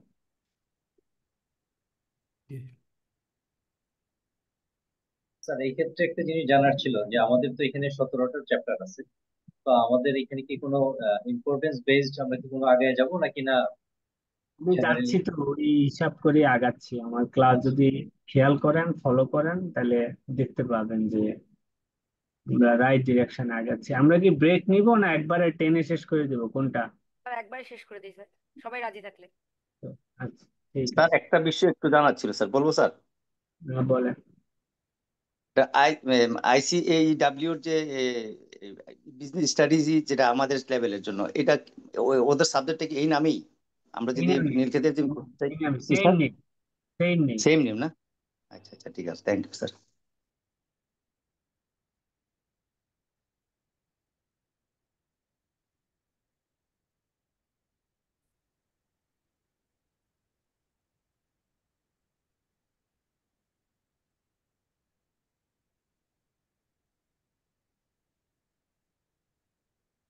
আচ্ছা, আমরা এবার চ্যাপ্টার 5 আপনার একটা কনসেপ্টই আছে, অনেকগুলো কনসেপ্ট আছে, ওগুলো আপনারা জানেন। এটা হচ্ছে চ্যাপ্টার 5। আমি একটা কনসেপ্টই দিব। আম, এখানে পোর্টার্সের 5 ফোর্সেস মডেল একটা কনসেপ্ট আছে। এই চ্যাপ্টারটার নাম হচ্ছে industry analysis, industry and market environment. হ্যাঁ, আমি একটু পানি নিয়ে আসি।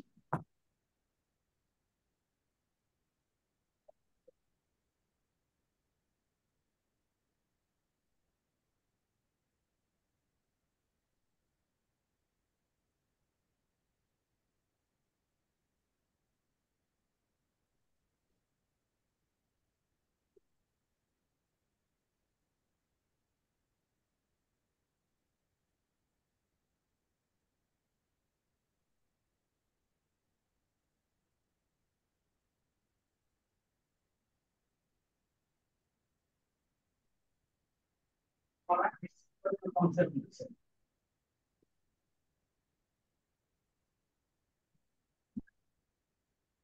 আচ্ছা, ইন্ডাস্ট্রি অ্যান্ড মার্কেট এনভায়রনমেন্ট। আমি একটু আপনাদেরকে বলি আগে, ইন্ডাস্ট্রি বুঝেন? ইন্ডাস্ট্রি কি? স্যার ইন্ডাস্ট্রি, শু ইন্ডাস্ট্রি, লেবার, একটু এক লেদার মিনিট ইন্ডাস্ট্রি, আরো। যেমন গার্মেন্টস এর একটা ইন্ডাস্ট্রি।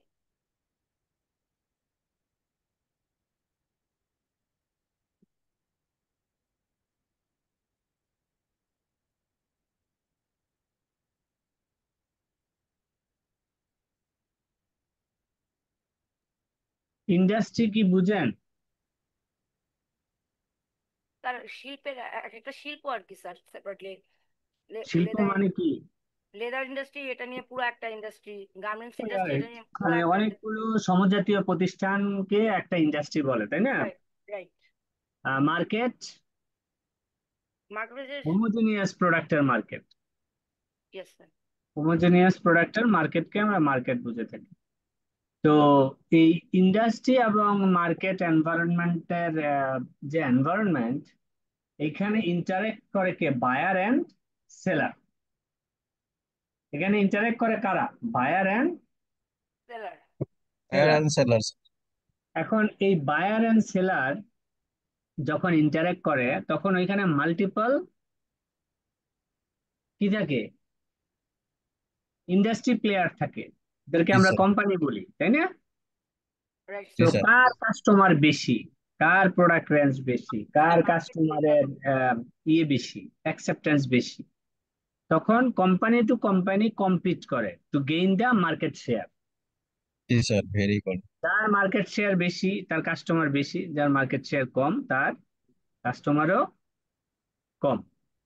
তো এই যে ধরেন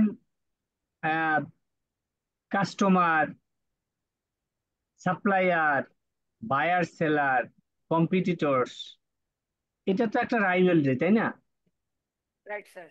তো এই মার্কেটে কি কি ধরনের ফোর্সেস কাজ করে, যেটার কারণে আপনি মার্কেট শেয়ার নিতে পারেন না, আপনার মার্কেট শেয়ার আরেকজন নিয়ে যায়, আপনি গ্রো হইতে চান, আপনি পারতেছেন না, রেস্ট্রিকশন চলে আসে, এই ধরনের যে কম্পোনেন্ট থাকে এটাকে আমরা বলে থাকি ফোর্সেস। কি বলি? ফোর্সেস। ফোর্সেস। ফোর্সেস। তো পোর্টার্স এই কনসেপ্টের উপরে বেসিস করে বলেছে যে তুমি যখন মার্কেটিং স্ট্র্যাটেজি ডিজাইন করবা, তখন তুমি মার্কেট ফোর্সেস অ্যাসাইন করো, অ্যাসেস করো, মার্কেট ফোর্সেস অ্যাসেস করো। তো এই যে মার্কেট ফোর্সেস অ্যাসেস করবে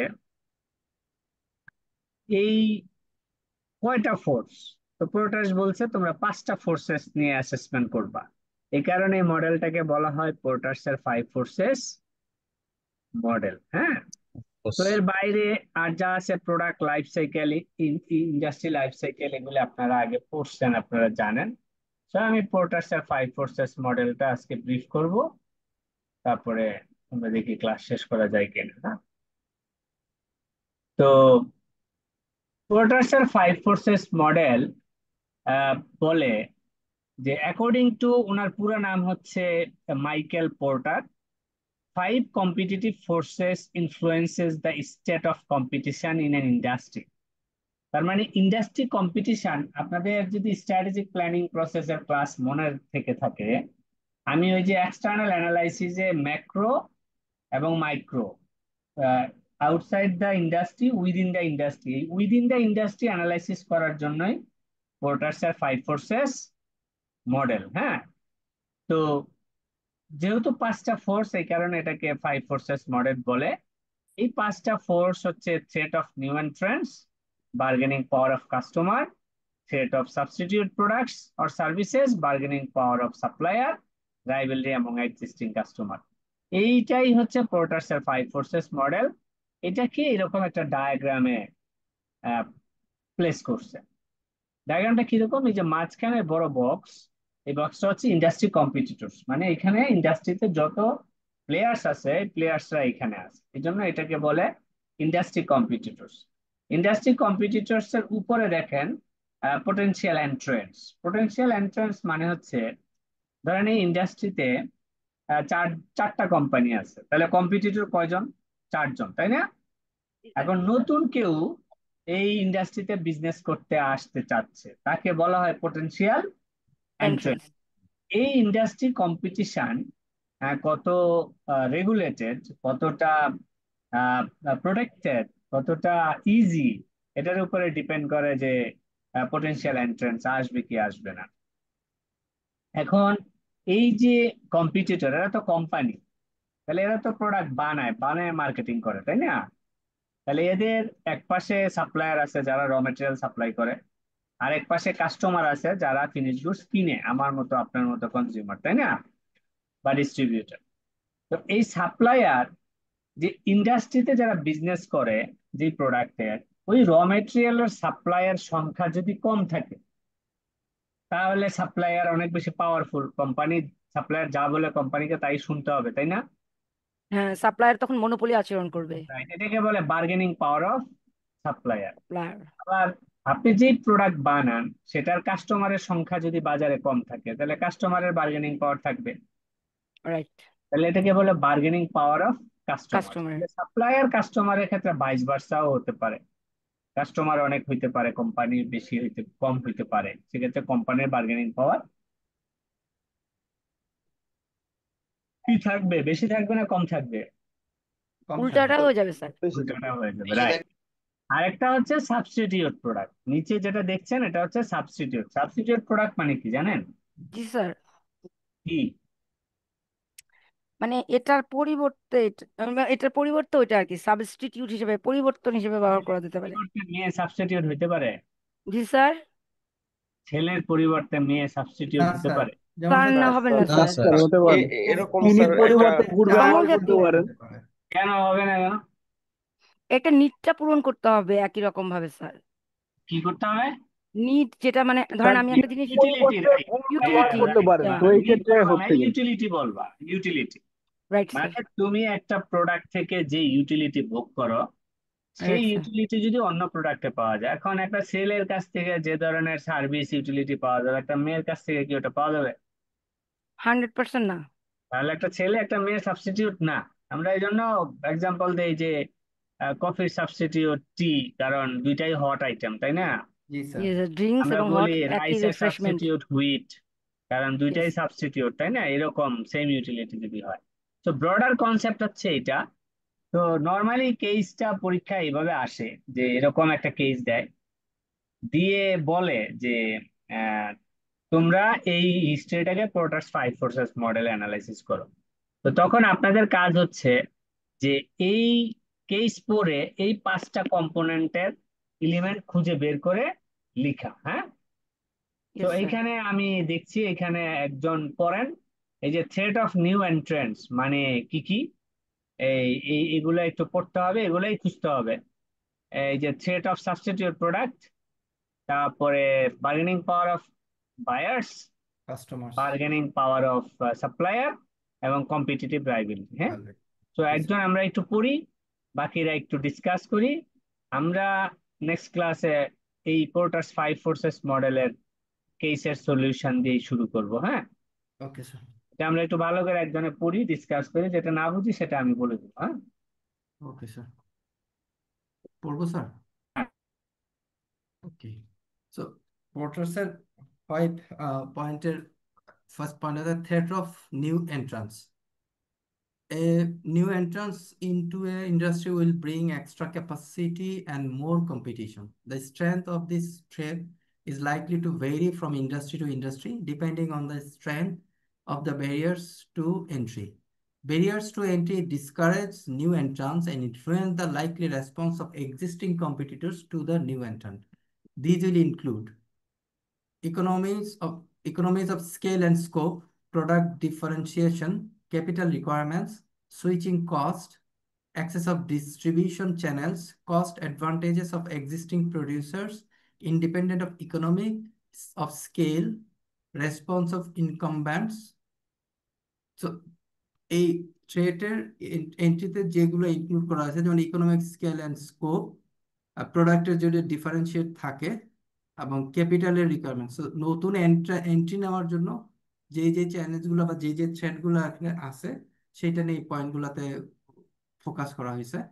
the entry barriers might be lowered by, এই এন্ট্রি ব্যারিয়ার্সটা কিভাবে মিনিমাইজ করা যায়, change in the environment. So কম্পিটিটরসের জন্য, নিউ এন্ট্রান্সের জন্য বিজনেস এনভায়রনমেন্টটা চেঞ্জ করা দরকার। এটা কিভাবে করবে? বুঝলাম না। ব্যারিয়ারটাকে আমি মিনিমাইজ করব তো এখানে এনভায়রনমেন্ট কিভাবে এফেক্ট করবে ভাইয়া? এনভায়রনমেন্টটা এখানে হয়তোবা যেটা হচ্ছে যে বিজনেসের ক্ষেত্রে যেটা হয়, আমাদের যে নতুন লঞ্চ করার জন্য মানে একটা যখন আমরা তাহলে ফার্স্ট পয়েন্ট ইনক্লুড যেটা করি যে এটা কি থ্রেটেনিং ট্যাক্স হলিডে টলিডে গভর্নমেন্ট লঞ্চ করে একটা এস্টাবলিশ করার গভর্নমেন্টের জন্য? ক্ষেত্রে, গভর্নমেন্টের ক্ষেত্রে এনভায়রনমেন্টটা যেমন হচ্ছে যে নতুন যদি এন্ট্রি একটা কোম্পানি নেয়, এই যেমন হচ্ছে যে লেটস সে ডেনিমের একটা বড় এক্সাম্পল যদি টানি, যে এই ক্ষেত্রে কি হয় যে ডেনিমের ক্ষেত্রে চ্যালেঞ্জ গুলো হচ্ছে যে ইকোনমিক স্কেল বা প্রোডাক্টের ডিফারেন্সিয়েশন, যেমন ডেনিমের অনেকগুলা প্রোডাক্টের ভেরিয়েন্স আছে। সো এই ক্ষেত্রে আপনার নতুন এন্ট্রি নিতে গেলে প্রোডাক্টের একটা ভেরিয়েশন লাগবে, ক্যাপিটাল একটা সামথিং ইউনিক। ইয়া ইউনিক এবং ক্যান ডিমান্ডের আই সাথে অ্যাড match করতে হবে। Something here? হ্যাঁ, এখানে ইয়েস, শিওর শিওর ভাইয়া, আসেন। যেমন আমি একটা যদি স্পেসিফিক একটা কোম্পানির এক্সাম্পল দেই, হুম আইটিসিএল নাম শুনছেন আপনারা? হুম হুম আইটি কনসালটেন্ট ফার্মস লিমিটেড। ওইটা হুম হচ্ছে চায়না থেকে আপনার প্রোডাক্ট কিনে নিয়ে আসে, স্পেয়ার পার্টস নিয়ে এসে সে অ্যাসেম্বলি লোকালি করে। বাংলাদেশের প্রায় 38টা ব্যাংকে সে হচ্ছে ATM, message automated message service, everything IT service সে 38টা ব্যাংকে দেয়। এটা অনলি তাদেরই এই লাইসেন্সটা তাদের আছে, কাছে আর পাইছে। কারো এই লাইসেন্সটা নাই বাংলাদেশে এই ধরনের প্যাকেজের। হ্যাঁ হ্যাঁ দিস ইজ দ্য ইন্ডাস্ট্রি। এখানে হুম অ্যান্টি ব্যারিয়ারটা একদমই মনোপলিস্টিক। এই ধরনের কিছু ফিচার আপনি অ্যাড করতে পারেন যেখানে হচ্ছে চতুর্দিক থেকে কেউ চাইলেই আসতে পারবে না। ওকে ওকে। আচ্ছা, থ্যাংক ইউ। আমি আমি একটা এক্সপিরিয়েন্স থেকে শেয়ার করতে পারি, সেটা হচ্ছে ফিনটেক ইন্ডাস্ট্রি। আমাদের যে বর্তমানে বাংলাদেশে সবচেয়ে বেশি রেডিক্যালি যে সেক্টরটা ডেভেলপ হয়েছে সেটা হচ্ছে ফিনটেক ইন্ডাস্ট্রি, লাইক বিকাশ, নগদ, রাইট? তো বিকাশ হুম। নগদের ক্ষেত্রে যেটা হয়েছে যে বিকাশের সময় খুব সে ফার্স্ট হিসেবে সে লঞ্চ করতে সে আসে, তো ওই যে চেঞ্জিং এনভায়রনমেন্ট পয়েন্টের পার্সপেক্টিভ, আমরা উপরের পয়েন্ট থেকে পার্সপেক্টিভে কথাটা বলতেছি, যে বিকাশের পর কিন্তু অন্যান্য কম্পিটিটররা যখন লঞ্চ করতে আসছে, যেমন নগদ আসছে বা আরো উপায়। যারা আসছে, উপায়, তো তাদের জন্য কিন্তু বেশ একটু কঠিন হয়ে গেছে। কঠিন হয়ে গেছে কেন?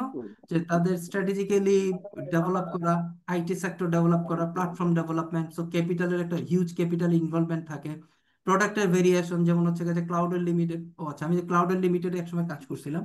সো বিভিন্ন যে পেমেন্ট সার্ভিসের গেটওয়ে ডেভেলপমেন্ট, এই যে প্রোডাক্টের ডিফারেন্সিয়েশন। বিকাশ যখন শুধুমাত্র ক্যাশ ইনে ক্যাশ আউট নিয়েছিল, তখন আরেকটা কোম্পানি ছিল, সে করলো কি আপনার বিকাশে মতো ক্যাশ ইন ক্যাশ আউট না নিয়ে সে করলো কি এর পাশাপাশি বিদ্যুৎ বিল, মোবাইল বিল, এইভাবে সে প্রোডাক্টের ডিফারেন্সিয়েশন নিয়ে আসছে। Second point. থার্ড পয়েন্ট, বিভিন্ন রকম সার্ভিস। হ্যাঁ third point capital requirement. So এই জায়গায় বিকাশ যখন আসছে তখন তার কোনো ক্যাপিটালের ব্যারিয়ার ছিল না। পরবর্তী সময় গভর্নমেন্ট স্ট্র্যাটেজি বাংলাদেশ ব্যাংক এটা রুল করে দিল যে that has to be invested আমরা 500 crore। সো ওই ক্যাপিটাল রিকোয়ারমেন্টস এর একটা বিগ চ্যালেঞ্জ আছে, যেটা আমরা ব্যারিয়ার। দেখি সুইচিং কস্ট, ওই যে প্ল্যাটফর্ম ডিজিটালের যে সুইচিং কস্টের বিষয় আছে, বা এক সেক্টর থেকে আরেকটা সেক্টর সুইচ করার যে কস্ট একটা আছে, এবং distribution channel, that's the biggest challenge. যে কোনো কোম্পানি এন্ট্রিতে যখন আসবে, নতুন করে আসবে, তখন তার জন্য সবচেয়ে বড় চ্যালেঞ্জ হচ্ছে গিয়ে ডিস্ট্রিবিউশন চ্যানেল। বিকজ ডিস্ট্রিবিউশন চ্যানেলটা ওই যে মনোপলির পয়েন্ট থাকতে পারে, তারপরে ডুওপলি পয়েন্ট থাকতে পারে। যেমন ফার্স্ট টাইম আসছিল আপনার বিকাশ এবং নগদ, বিকাশ এবং নগদ, এরা দুইজন মিলে এই জিনিসটাকে ম্যানেজ করতো।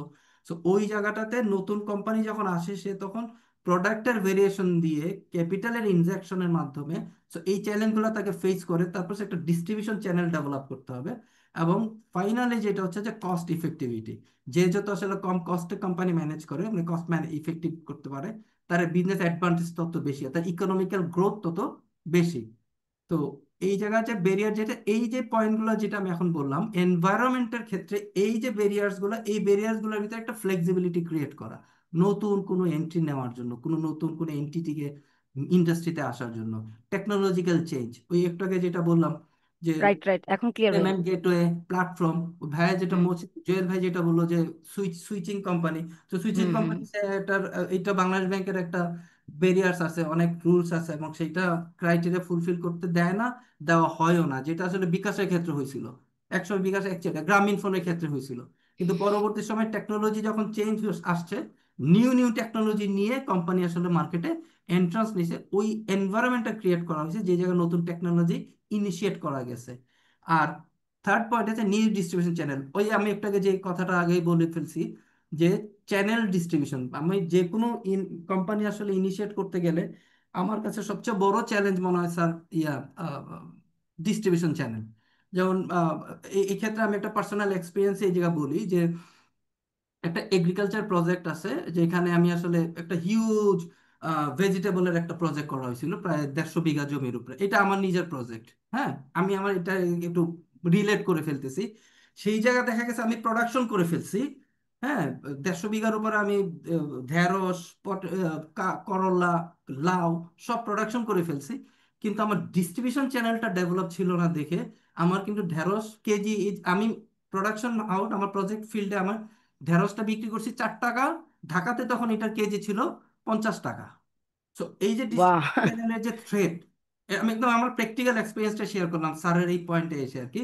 হ্যাঁ আমি দেখেছি, আমিও যে নিমসার বাজারে, সবজি বাজারে এরকম দেখেছি, ওখানে অনেক এই কম আর ঢাকায় অনেক এই যে বেশি। আমি যে ইয়ে করলাম, যে আমি প্রোডাকশনটা নিয়ে আসলাম, সেইটা কিন্তু ডিস্ট্রিবিউশন চ্যানেলে গিয়ে আমি আসলে দেখা গেলো যে এই জায়গা সবচেয়ে বড় চ্যালেঞ্জ। আরেকটা ইন্টারেস্টিং বলি, নিউ ইনোভেশনের ক্ষেত্রে যেমন প্রোডাক্ট ডিফারেন্সিয়েশন, আমি আরেকটা প্রোডাক্ট করছিলাম কচুরমুখী।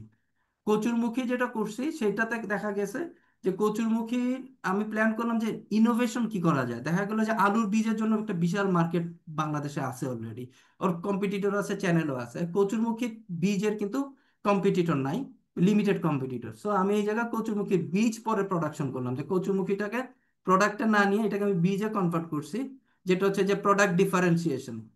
হ্যাঁ করার পরে দেখা গেল আমার ডিস্ট্রিবিউশন চ্যানেলে আমি এটা কানেক্ট করার পরে ওই প্রজেক্ট আমার সাকসেসফুল হয়েছে। সো এই যে নিউ ডিস্ট্রিবিউশন চ্যানেল, এই ক্ষেত্রে প্রোডাক্ট অথবা সার্ভিস একটা বড় এনভায়রনমেন্ট ক্রিয়েট করা, যেটা আসলে আমাদের দেশে এখনো সবচেয়ে বড় ল্যাকিংস ইন্টারনালি, আমার ডোমেস্টিক পার্সপেক্টিভে বলতেছি। বাংলাদেশে কিন্তু সবচেয়ে বড় একটা মানে এনভায়রনমেন্টের ক্ষেত্রে সবচেয়ে বড় একটা যে ফেসিলিটি গভর্নমেন্টের করা উচিত, যে কারণে কিন্তু syndicate market already establish. So এই ডিস্ট্রিবিউশন চ্যানেলটা যদি স্মুথ প্রোডাকশন হয়, তাহলে আপনি যে কোনো জায়গা থেকে প্রোডাকশন করলে ওই চ্যানেলে দিয়ে দিলে চ্যানেল টু চ্যানেল আসলে এন্ড মার্কেটে কনজিউমার লেভেলে আপনার কিন্তু রিচ করতে পারা যায়। তো এইটা আসলে এই জায়গায় ফোকাস করা হয়েছে। মেবি আমি জানি না how much I am correct or wrong. তো জেনারেলি আমি একটু পরে যাই। Generally an industry with low barriers two entry will be characterized by a large number of small firms. এই যে আমার কথাটা কিন্তু এই জায়গাতে চলে আসে, generally an industry with low barriers to entry will be characterized by a large number of small firms. So আমরা স্মল ফার্মস হিসেবে এই জায়গাতে এই এনভায়রনমেন্টটা যদি ক্রিয়েট হয় তাহলে বাধাটা কমে যায়, ব্যারিয়ার্স কমে যায় নতুন কোম্পানি হিসেবে বাংলাদেশের মার্কেটে এন্ট্রি নেওয়ার জন্য। তো হুম এরপর হচ্ছে the impact of e-commerce on traditional business models over the last 20 years has been significant and has helped to break down the traditional barriers to entry in certain industries. A number of well-known retailers around the world have gone out of business after failing to recognize and respond to the fact that the traditional barriers to entry, such as the associate cost of establishing physical stores, line carried sir by a large number of scroll small, করা লাগবে একটু। small firms. So, এই যে the impact of যে ইম্প্যাক্টটা যেটা বলা হয়েছে আর কি, তো ওই জায়গাটাতে এই যেমন হচ্ছে আমরা যে ছোট যে কোম্পানি আছে আমাদেরকে যদি এই এনভায়রনমেন্টটা ক্রিয়েট করা হয় তাহলে আমরা কিন্তু ডিস্ট্রিবিউশন চ্যানেলে আসতে পারি, এনভায়রনমেন্টটাকে ফ্রেন্ডলি পাইতে পারি এবং আমরা একটা সাস্টেইন করতে পারি। তো ছোট ছোট ইন্ডাস্ট্রি সাস্টেইন করা যেতে পারে, যেটার একটা রেডিক্যাল চেঞ্জ আসছে ই কমার্সের মার্কেট বাংলাদেশে, যেটা লাস্ট 15 বছরে ই কমার্স ডেভেলপ হয়েছে। ই কমার্স ডেভেলপ হওয়ার কারণে যেটা হয়েছে যে আমরা মার্কেটে রিচ করতে পারতেছি, কোনো না কোনো ভাবে আমরা চিন্তা করতে পারতেছি যে আমরা মার্কেটে আসতে পারি, যেখানে ই কমার্স প্ল্যাটফর্মে আসলে কাস্টমারের সরাসরি ডিরেক্ট মার্কেটিং আমরা কনজিউমার এন্ড লেভেলে এইসব পৌঁছানো যায়। সো নেক্সট পয়েন্ট যেটা আছে যে threat from substitute products definition, economic of scale. Economic scale একটা পয়েন্ট ছিল এই সেকেন্ড পয়েন্টে, সেটা হচ্ছে কি economics arising within the business from the organization of production, internal economics, or attainable by the business because of the growth of the industry as a whole. So thank you. Internal economy এবং external economy. Right. So এই যে economic arising growth the business from the organization of production, internal economy, or attainable by the business because of the growth of the industry as a whole. So এই যে আমার ছোট internal ইকোনমিতে কি দেখছেন যে আমরা যে যে প্রান্তিক যে জায়গা থেকে প্রোডাকশন, এইটার একটা ওখানে একটা ইকোনমিক্যাল মুভমেন্ট আছে, সেটা ধীরে ধীরে চ্যানেলের ডিস্ট্রিবিউশন চ্যানেল থেকে as a whole e commerce সাইটে যদি আমরা রিচ করি, যেটা রেডিক্যাল চেঞ্জের একটা পজিটিভ দিক বলা হয়েছে। অথবা আমরা যেটা আসলে লার্জ স্কেলে যখন কোম্পানিতে রিচ করি তখন সেটা হোল ইকোনমিতে ইম্প্যাক্ট পড়ে, পজিটিভ ইম্প্যাক্ট পড়ে। আরেকটা ছোট এক্সাম্পল আমি এই জায়গাতে বলতে পারি, প্র্যাকটিক্যাল এক্সাম্পল, যেটা হচ্ছে যে লাল চিনি। হ্যাঁ, মানে recently I am working on that. আখের হ্যাঁ হেলদি আখের লাল চিনি ইনপুটে। স্যার, আখের যে লাল চিনি আছে স্যার, এটা বাংলাদেশে আমরা প্রোডাকশন খুবই কম, অনলি 5%, আমরা আসলে 5.64% বাংলাদেশে প্রোডাকশন হয় চিনি, আর বাকি 93.64% আমরা ইম্পোর্ট করি। সো এই যে 5.64%, এইটাকে কিন্তু আসলে আমরা স্কেল আপ করার প্রচুর অপরচুনিটি আছে। এইটা আসলে ইন্টারনালি লোকাল ফার্মার থেকে আরম্ভ করে লোকাল যে কোম্পানি আছে, সুগার মিল আছে, সেই জায়গায় যদি এই গ্রোথটা যদি ডে বাই ডে ইনক্রিজ করে তাহলে এজ এ হোল 100%-এ ওই যে 5.64% সেইটা ডে বাই ডে ইনক্রিজ হবে এবং এক্সটার্নাল ইকোনমিতে সেই ইম্প্যাক্টটা কিন্তু আমরা দেখতে পাবো। So let's illustrate the point, the threat from substitute products. So substitute products আসলে কি threat থাকতে পারে? A substitute product is a product or service produced by another industry which satisfies the same customer needs. Substitutes affects profitability of an industry through putting a ceiling on prices, airfares. For example, airfares will determine the maximum level of train fares over similar routes, affecting volumes of demand and forcing expensive investment and service improvements, such as DVDs supplied the booklets, posters, and other offers to make them more attractive as at substitute প্রোডাক্টের একটা exact example হইতে পারে আমাদের হচ্ছে পেঁয়াজের দাম যখন 350 টাকা হয়েছিল, পেঁয়াজের জায়গায় আমরা কি করতাম, লাউ দিয়ে না কি দিয়ে যে পেঁপে দিয়ে পেঁপে দিয়ে গ্রেভি করতো। Substitute product. আচ্ছা কত কিছু ম্যাডাম আমাদের শিখালেন। আচ্ছা আচ্ছা এনিওয়ে, আমরা সাবস্টিটিউট পয়েন্ট অফ ভিউ থেকে যদি দেখি আর কি, যে এখানে যেরকম এক্সাম্পল এয়ার ফেয়ার যেটা ট্রেন ভাড়ারে ডোমিনেট করতেছে। So substitute effect profitability of an industry through putting A ceiling on price. So substitute প্রোডাক্টের ক্ষেত্রে ইকোনমিক ইম্প্যাক্টটা কি পড়তেছে সেটা আসলে এখানে এক্সপোজ করা হয়েছে। লেটস সে সাবস্টিটিউট প্রোডাক্টের ক্ষেত্রে যেমন চা এবং কফি, কফির সাবসিডি প্রোডাক্ট যেটা চা যদি আমরা ধরি, স্যার যে এক্সাম্পল আমাদেরকে বলছিলেন, তো কফির যে দাম, চার দাম তার তুলনায় কিন্তু কম্পারেটিভলি অনেক কম। তো সেই ক্ষেত্রে আসলে প্রফিটাবিলিটিটা এই জায়গাতে ইম্প্যাক্টটা পড়তেছে আমাদের ক্ষেত্রে। এখন রিলেটিভ সেকেন্ড পয়েন্ট যেটা আছে, relative price performance is the speed of plane travel against the speed of train travel may be higher, but does it justify the higher price? হ্যাঁ, এইখান থেকে যেমন যেমন হচ্ছে গিয়ে এই ইকোনমিক চেঞ্জের ক্ষেত্রে, প্রাইসিং এর ক্ষেত্রে আসলে একটা জাস্টিফিকেশন আসে। আমরা যেটা করি যে আমরা কনজিউমার লেভেল আসলে স্যাটিসফাই হইতে হবে যে সাবস্টিটিউট প্রোডাক্টের ক্ষেত্রে যেটা হয়, যেটা সিগনিফিকেন্ট পার্ট হচ্ছে price and value for money. Yes, টার্মসটা মনে পড়ছে, value for money. So switching costs from one to another, downloads may be cheap but necessitate buying a smartphone or computer. তো আমরা যেমন হচ্ছে গিয়ে যে লেটস সে সাবস্টিটিউটের ক্ষেত্রে যেটা হয় যে আমরা কিন্তু ওই যেমন হচ্ছে গিয়ে যে সফটওয়্যারের ক্ষেত্রে যদি বলি, এই জায়গায় এক্সাম্পল টানছে ডাউনলোড পয়েন্টে আসা আমি হলো কম্পিউটার আর ল্যাপটপ। তো যে কোনো আমরা যেমন আমরা we can download information or software, কিন্তু অরিজিনাল যে সফটওয়্যার আছে সেটাতে আসলে অনেক ফেসিলিটি আছে যেটা আসলে ট্র্যাক সাবস্টিটিউট, করাটাতে থাকে। রাইট, সাবস্টিটিউট যে প্রোডাক্ট আছে সেটার ক্ষেত্রে এই জিনিসটা কিন্তু ইম্প্যাক্ট পড়তেছে না। সো এই জায়গাতে আমরা সুইচিং কস্টের একটা ইম্পর্টেন্ট সিগনিফিক্যান্ট রোল আছে, ইকোনমিক ইম্প্যাক্ট আছে আর কি স্যার।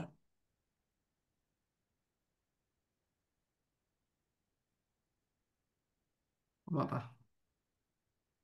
তো 1.4 মানে 1.3 পয়েন্টে যেটা আছে আমাদের ইকোনমি নিয়ে, তারপর হচ্ছে 4 নাম্বার পয়েন্ট যেটা আছে আমাদের বার্গেনিং পাওয়ার অফ বায়ার্স। এটা একটা ইস্যু যে bargaining power of buyers, I mean customers.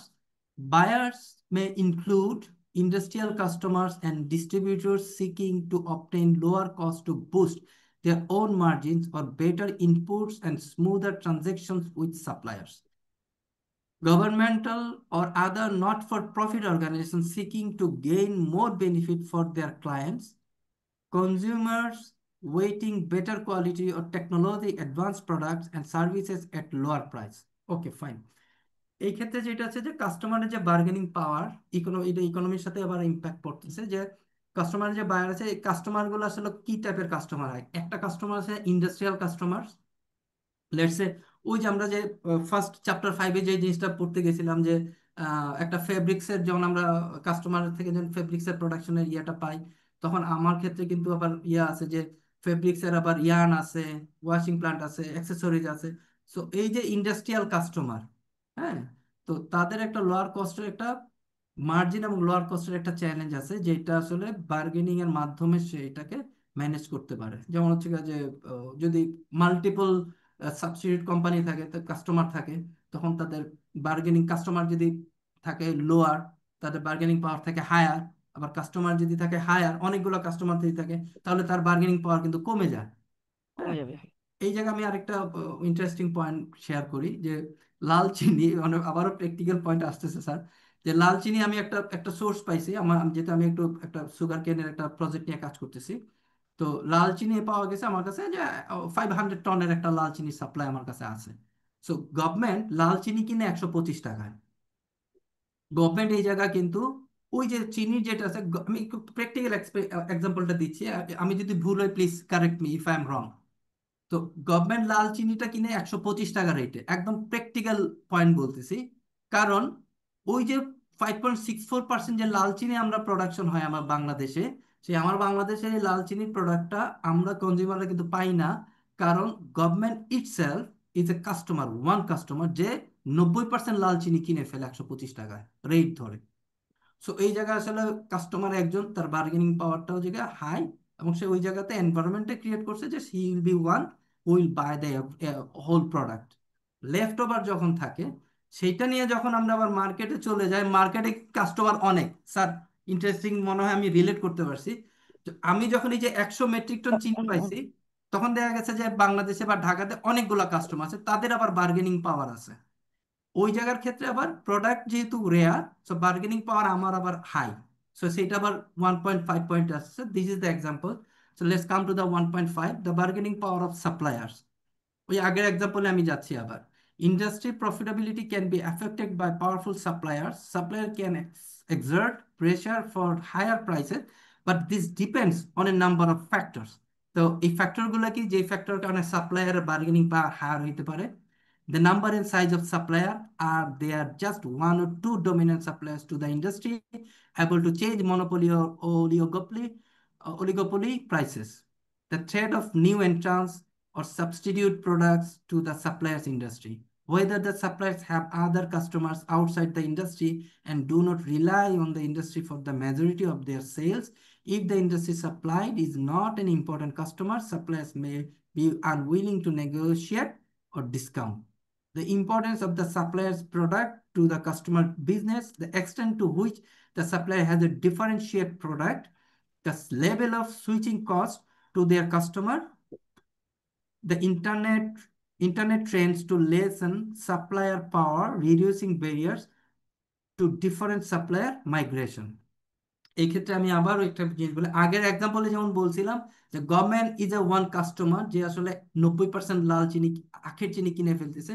So ও কিনে ফেলছে, ওর পাওয়ার, বার্গেনিং পাওয়ারটা হায়ার দেন আদার কাস্টমার। ওই 10% যখন আমরা পাই বিক্রি করার জন্য, তখন আমার কাছে পাওয়ার থাকে, আমি চিনি বিক্রি করি 170 টাকা কেজিতে, রাইট? লাল চিনি কিন্তু আমরা কাস্টমাররা হ্যাঁ হ্যাঁ, কিনতেছি লাল 170 চিনির জন্য টাকা। বেশি। কেন হ্যাঁ, কিনতেছি? বিকজ আখের চিনি হ্যাঁ, কারণ আমার কাছে যখন এই যে 1000, আমি খুব প্র্যাকটিক্যাল এক্সাম্পলটা দিচ্ছি, খুবই ভালো হচ্ছে ভাইয়া। আমার কাছে 1000 মেট্রিক টন চিনি আছে এই মুহূর্তে, কেমন? তো এই 1000 মেট্রিক টন চিনির জন্য আমি দেখছি যে অনেকগুলো বড় বড় ডিলার আমার পোক করা শুরু করছে যে ভাই আমরা কিনতে চাই। পাওয়ার এখন আমার হাতে, আমি আসলে কত দামে বিক্রি করবো? এই যে গভর্নমেন্ট কিনছে 125 টাকা, আমি চাইলে এটা এখন বিক্রি করতে পারি 140, 45, 35। আমি মার্কেট অ্যানালাইসিস করতেছি যে আমি আসলে কত দামে দাম অফার করব, মানে পাওয়ারটা আসলে এখন আমার হাতে, যদিও কোয়ান্টিটি কম। ইন্টারেস্টিং হচ্ছে এই জায়গা, যেহেতু সাপ্লায়ার কম, সব প্রোডাক্টটা এই জায়গাটাতেই চেঞ্জ হয়ে রিভার্স হয়ে আসতেছে, যেহেতু আমি সাপ্লায়ার, এখন বার্গেনিং পাওয়ারটা আমার জায়গায় বেশি। সো ভাইস ভার্সা, তো যদি আমার মতো আরো 10 জন সাপ্লায়ার থাকতো, তাহলে আমি তাদের সাথে কম্পিট করে প্রাইস কিন্তু নামাইতে থাকবো। That's the example. Correct me if I am wrong please. So 1.6 আছে কম্পিটিটিভ রিভালরি। স্যার,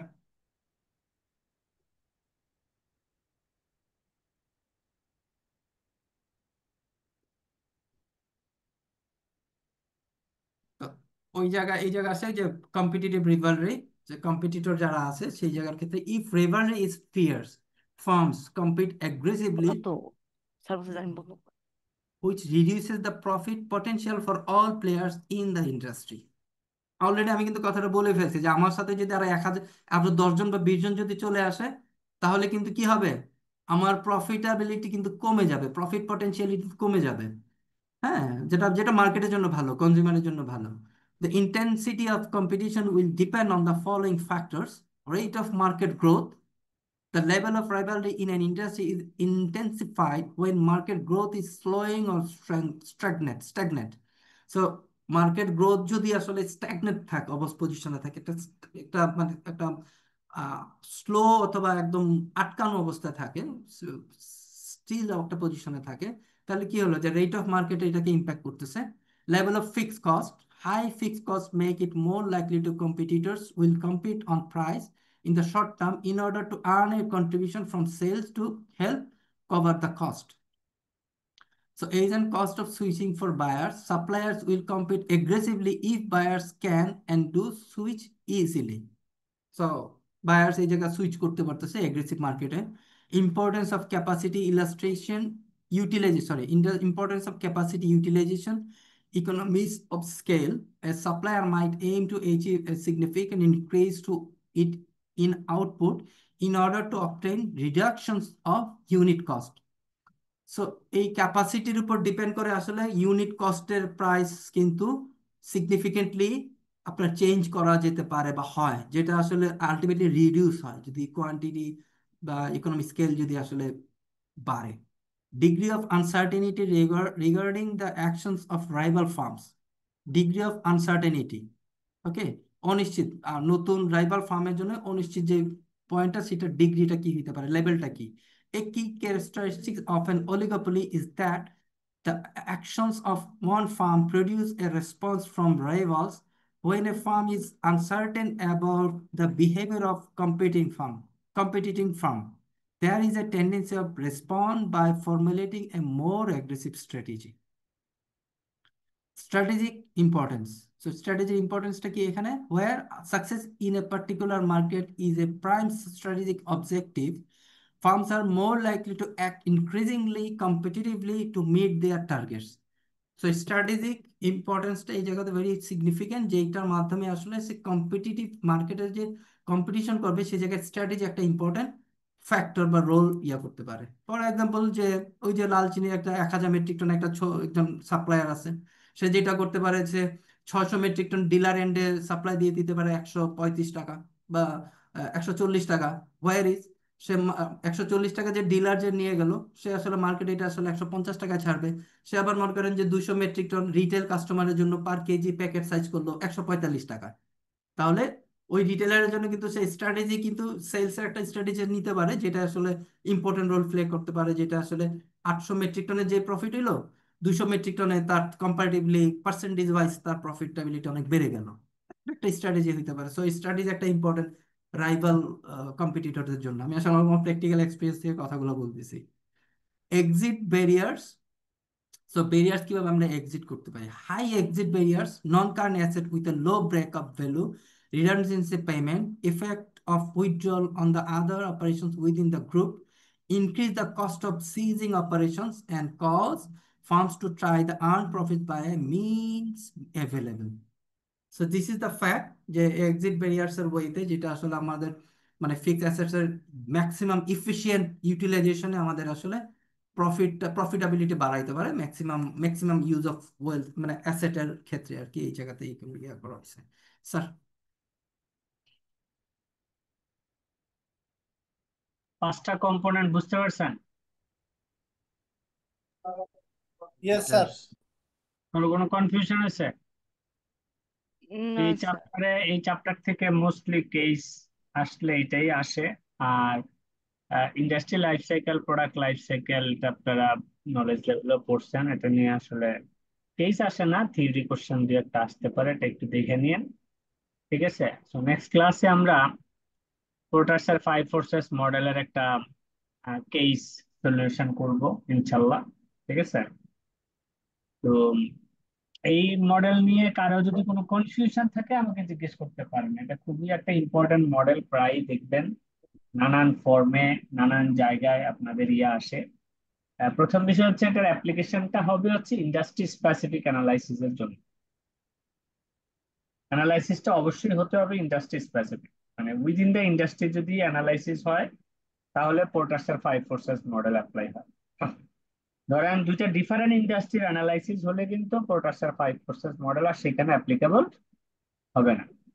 তো কেস আসলে আপনার এই 5টা কম্পোনেন্টে লিখতে হবে: potential threat of new entrance, bargaining power of customer, bargaining power of supplier, rivalry among existing customer, substitute product. তো আপনার জব হচ্ছে কেস থেকে ইনফরমেশন খুঁজে বের করা যে কম্পিটিটর রিলেটেড কি কি কম্পিটিশন আছে। স্ট্র্যাটেজিক কম্পিটিশন হতে পারে তাদের নতুন কোনো মার্কেট শেয়ার নিয়ে কম্পিটিশন হতে পারে, প্রোডাক্ট লাইন নিয়ে কম্পিটিশন হতে পারে। তো একজন আরেকজনকে ইকোনমিজ অফ স্কেলে আপনার আউট স্মার্ট করতে পারে। তো এই ধরনের কম্পোনেন্ট গুলো খুঁজে বের করতে হবে। থ্রেট অফ নিউ এন্ট্রান্স, কোন কোন সিচুয়েশন হইলে নতুন এন্ট্রান্স আসার চান্স বেশি, কোন কোন সিচুয়েশন হইলে নতুন এন্ট্রান্স আসার রিস্ক কম, এই বিষয়গুলি বুঝতে হবে। মানে যেমন ধরেন এরকম কোন industry highly capital extensive investment, মানে অনেক টাকা ইনভেস্টমেন্ট লাগবে যদি আপনি ইন্ডাস্ট্রিতে ঢুকতে চান, তো এই ধরনের ক্ষেত্রে কিন্তু potential threat of new entrance low, তাই না? কারণ এত বিগ ইনভেস্টমেন্ট দিয়ে অনেকেই আপনার এখানে ইনভেস্টমেন্ট করতে চাইবে না, নাম্বার 1। নাম্বার 2 হচ্ছে যে ধরেন ওইখানে যদি অলরেডি অনেক প্লেয়ার থাকে, কম্পিটিটরের সংখ্যা যদি অনেক বিগ থাকে, তাহলে নতুন এন্ট্রান্স কেউ আসার সম্ভাবনা কম থাকে। ইন্ডাস্ট্রি রেগুলেশন যদি অনেক স্ট্রিক্ট হয়, মানে কমপ্লায়েন্স কস্ট অনেক হাই, কমপ্লায়েন্স কস্ট যদি অনেক হাই হয় সেক্ষেত্রেও আপনারা দেখবেন যে নিউ এন্ট্রান্স আসার চান্স অনেক কম। তো আপনাকে প্রশ্ন করতে মানে পড়াশোনাটা করতে হবে আপসাইড ডাউন সাইড দুই সাইড নিয়ে। তাহলে আপনি প্রশ্ন যেভাবে আসুক না কেন, কখনো কখনো দেখবেন যে এরকম প্রশ্ন আসবে যে please explain why the potential new entrants position is low or high. তো আপনাকে রেশনালিটি এক্সপ্লেন করতে বলবে, হ্যাঁ। তো এইটা আপনারা এই এই আঙ্গিকে পড়বেন। তারপরে কোন পরিস্থিতিতে কাস্টমারের বার্গেনিং পাওয়ার লো থাকবে, কোন পরিস্থিতিতে কাস্টমারের বার্গেনিং পাওয়ার হাই থাকবে, সাবস্টিটিউট প্রোডাক্ট কোন কোন সময় ইন্ডাস্ট্রির জন্য থ্রেড হিসেবে কাজ করে। তো এগুলো একটু এই ওখানে অনেক পয়েন্ট অলরেডি আপনাদের বইয়ে আপনারা যেগুলি পড়ছেন এগুলোতে দেয়া আছে। এগুলাকে যদি একটু আর্টিকুলেট করে নিজের মতো করে মাথায় সেট করে নেন, আই হোপ যে এটা ভালোভাবে অ্যান্সার করতে পারবেন। হ্যাঁ, সো আমরা নেক্সট ক্লাসে এরকম একটা কেস স্যার করব। হ্যাঁ, এখানে তো প্রত্যেকটার আন্ডারে যেমন bargaining power of customer, suppliers, competitive rivalry, অনেক অনেক পয়েন্ট। তো যখন আমরা এটার মডেলটা পাবো, আমরা কি ওই ধরনের ধরে ধরে আলোচনা করবো, নাকি জাস্ট যে সাপ্লায়ার ভিউ অল্প অল্প করে? এখানে জিনিসটা অনেক সব বড় না কিছু স্যার? দরকার নাই, রিলেভেন্ট পয়েন্ট যেগুলো কেসে দেয়া থাকবে জি, ওগুলো নিয়ে ডিসকাশন করবেন। এইটা তো হচ্ছে একটা কনসেপচুয়াল ফ্রেমওয়ার্ক। আচ্ছা স্যার। আপনার ইনফরমেশন তো আপনি অ্যাসিমিলেট করবেন কেস থেকে। তো কেসে কতটুকু ইনফরমেশন আছে ওটার উপরে আপনার মানে ফোকাস থাকবে। এখন ধরেন কেসে অত ইনফরমেশন আপনি এক্সট্রাক্ট করতে পারছেন না, তখন কিছু জেনারিক রাইট আপের জন্য আপনি এখান থেকে 2-4টা পয়েন্ট ইউজ করতে পারেন। বাট আপনার প্রাইম ফোকাস হচ্ছে মানে অ্যাসিমিলেটিং ইনফরমেশন ফ্রম কেস। কেসকে রিলেট করা। Right, thank right. You sir. আর অ্যান্সার সবসময় আমি যেটা বলি, মার্কসের সাথে রেলেভেন্স লিখে লিখবেন। মার্ক যদি হয় 5, আপনি কি এখন 20 মিনিট ধরে ধরে লিখবেন এটা? না স্যার। তো এভারেজ রাইট আপ দিবেন যেন আপনি সমস্ত কোশ্চেনে টাচ করতে পারেন। হ্যাঁ, জি স্যার। তো এটা একটু করে রাখবেন ভালো করে। নেক্সট ক্লাসে আমরা ইনশাল্লাহ এই মডেলের একটা কেস করব। হ্যাঁ, জি স্যার। ঠিক আছে, ভালো থাকি আমরা। আসসালামু স্যার আলাইকুম স্যার, থ্যাংক ইউ। ওয়ালাইকুম সালাম।